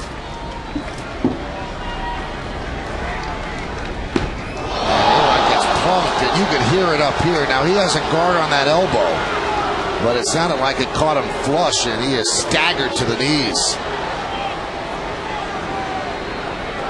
That's that one that gets the inside part of the elbow where all the nerves are, funny bone, everything, and it's just, I mean, there's nothing you can do. It locks your hand up. It's just a bad place to be hit. Now he's holding his wrist. Is it because he's feeling it in the wrist, but it hit the elbow? Or might it have hit the wrist? That hit his elbow. Yeah, so he's feeling it in the wrist then. Your whole arm just goes numb. I mean, it's almost like a dead arm. You can't do anything with it. Like I said, the inside part of your elbow where all those nerves and everything are in, it just absolutely paralyzes your arm.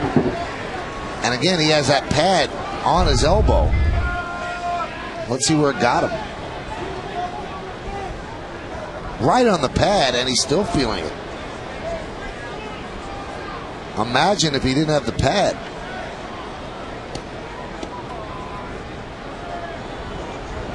Listen to how this sounded. You can know it hurt. That wasn't in the glove. That was against his elbow, that bump.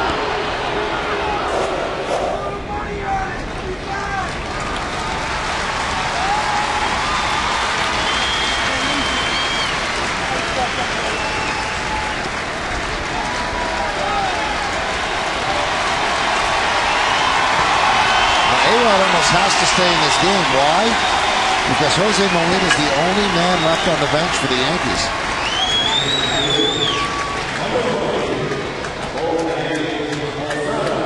He's going to have one of those shields next time. Barry Bonds and these guys and updated version. Just big old plastic. That's that neoprene. It softens it, but it's not deflecting it. Well, let's see if A-Rod's legs still work. Get him running around the bases. Here's Posada.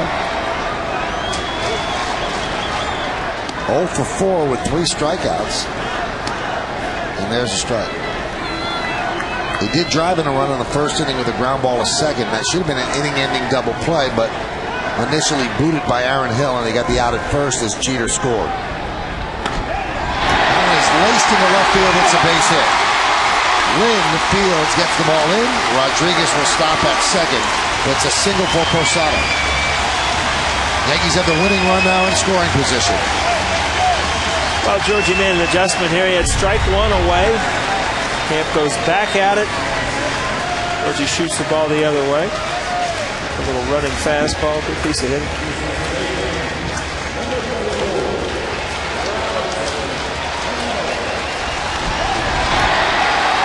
So A-Rod, gotta make that decision up right there, whether you're going or not.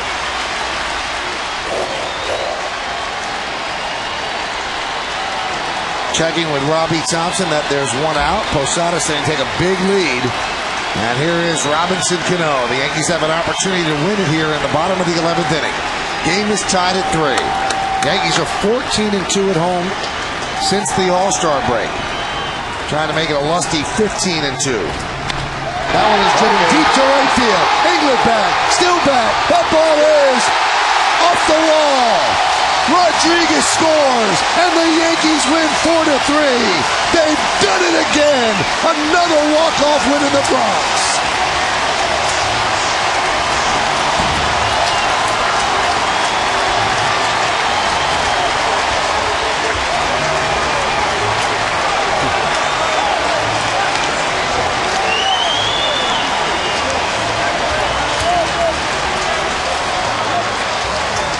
That is Cano's 4th career walk-off win.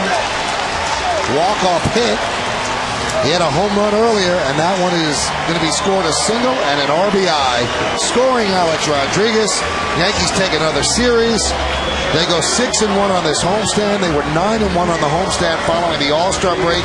15-2 here at Yankee Stadium after the honorary midway point of All-Star baseball. Well, Robinson Canó is downstairs in front of the Yankee dugout, and he's there with our very own Kimberly Jones. Robbie, have you caught your breath yet? Well, yeah, I'm trying to. Tell me what your approach was in that at-bat. Well, my approach was just to swing a good pitch, and he leave the first one, so I take advantage. You've had such a great homestand. Does any part of you just...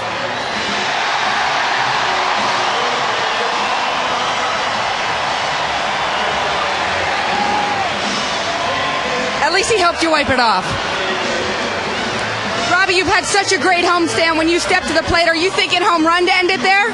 Well, not a home run. I'm just looking for get a single, and thank God I had a single. You guys still have the walk-off magic. How do you explain this team's ability to win games late like this? Well, there's no explain. Just, you know what, we're swinging a good pitch every time, and thank God we're coming through all the time. 6-1 homestand. You guys have been playing so well here. How much of a home field advantage is this? Well, it always feels good. You know what? Play at home with the girlfriends in the wall, and we'll play great at home. And good luck on the road trip, Robbie. Thank you. Back to you guys. Well, Kim, the Yankees have now won 7 straight home series. They are 41-18 on the road. They're a season high 28 games over 500. And everything is going great here in the Bronx. A lot of smiles. Robbie Canó, the latest walk-off hero for the Yankees. His single to right field drove in Alex Rodriguez. And in the Mohegan Sun Sports Bar, they're loving what they're seeing. Another victory for the Yankees. And A.J. Burnett started the game, and he officially ends the game with a pie in the face of Robinson Canó. We've got so much more to come as the Yankees head to Seattle. We stay right here. We'll give out the awards. We'll break it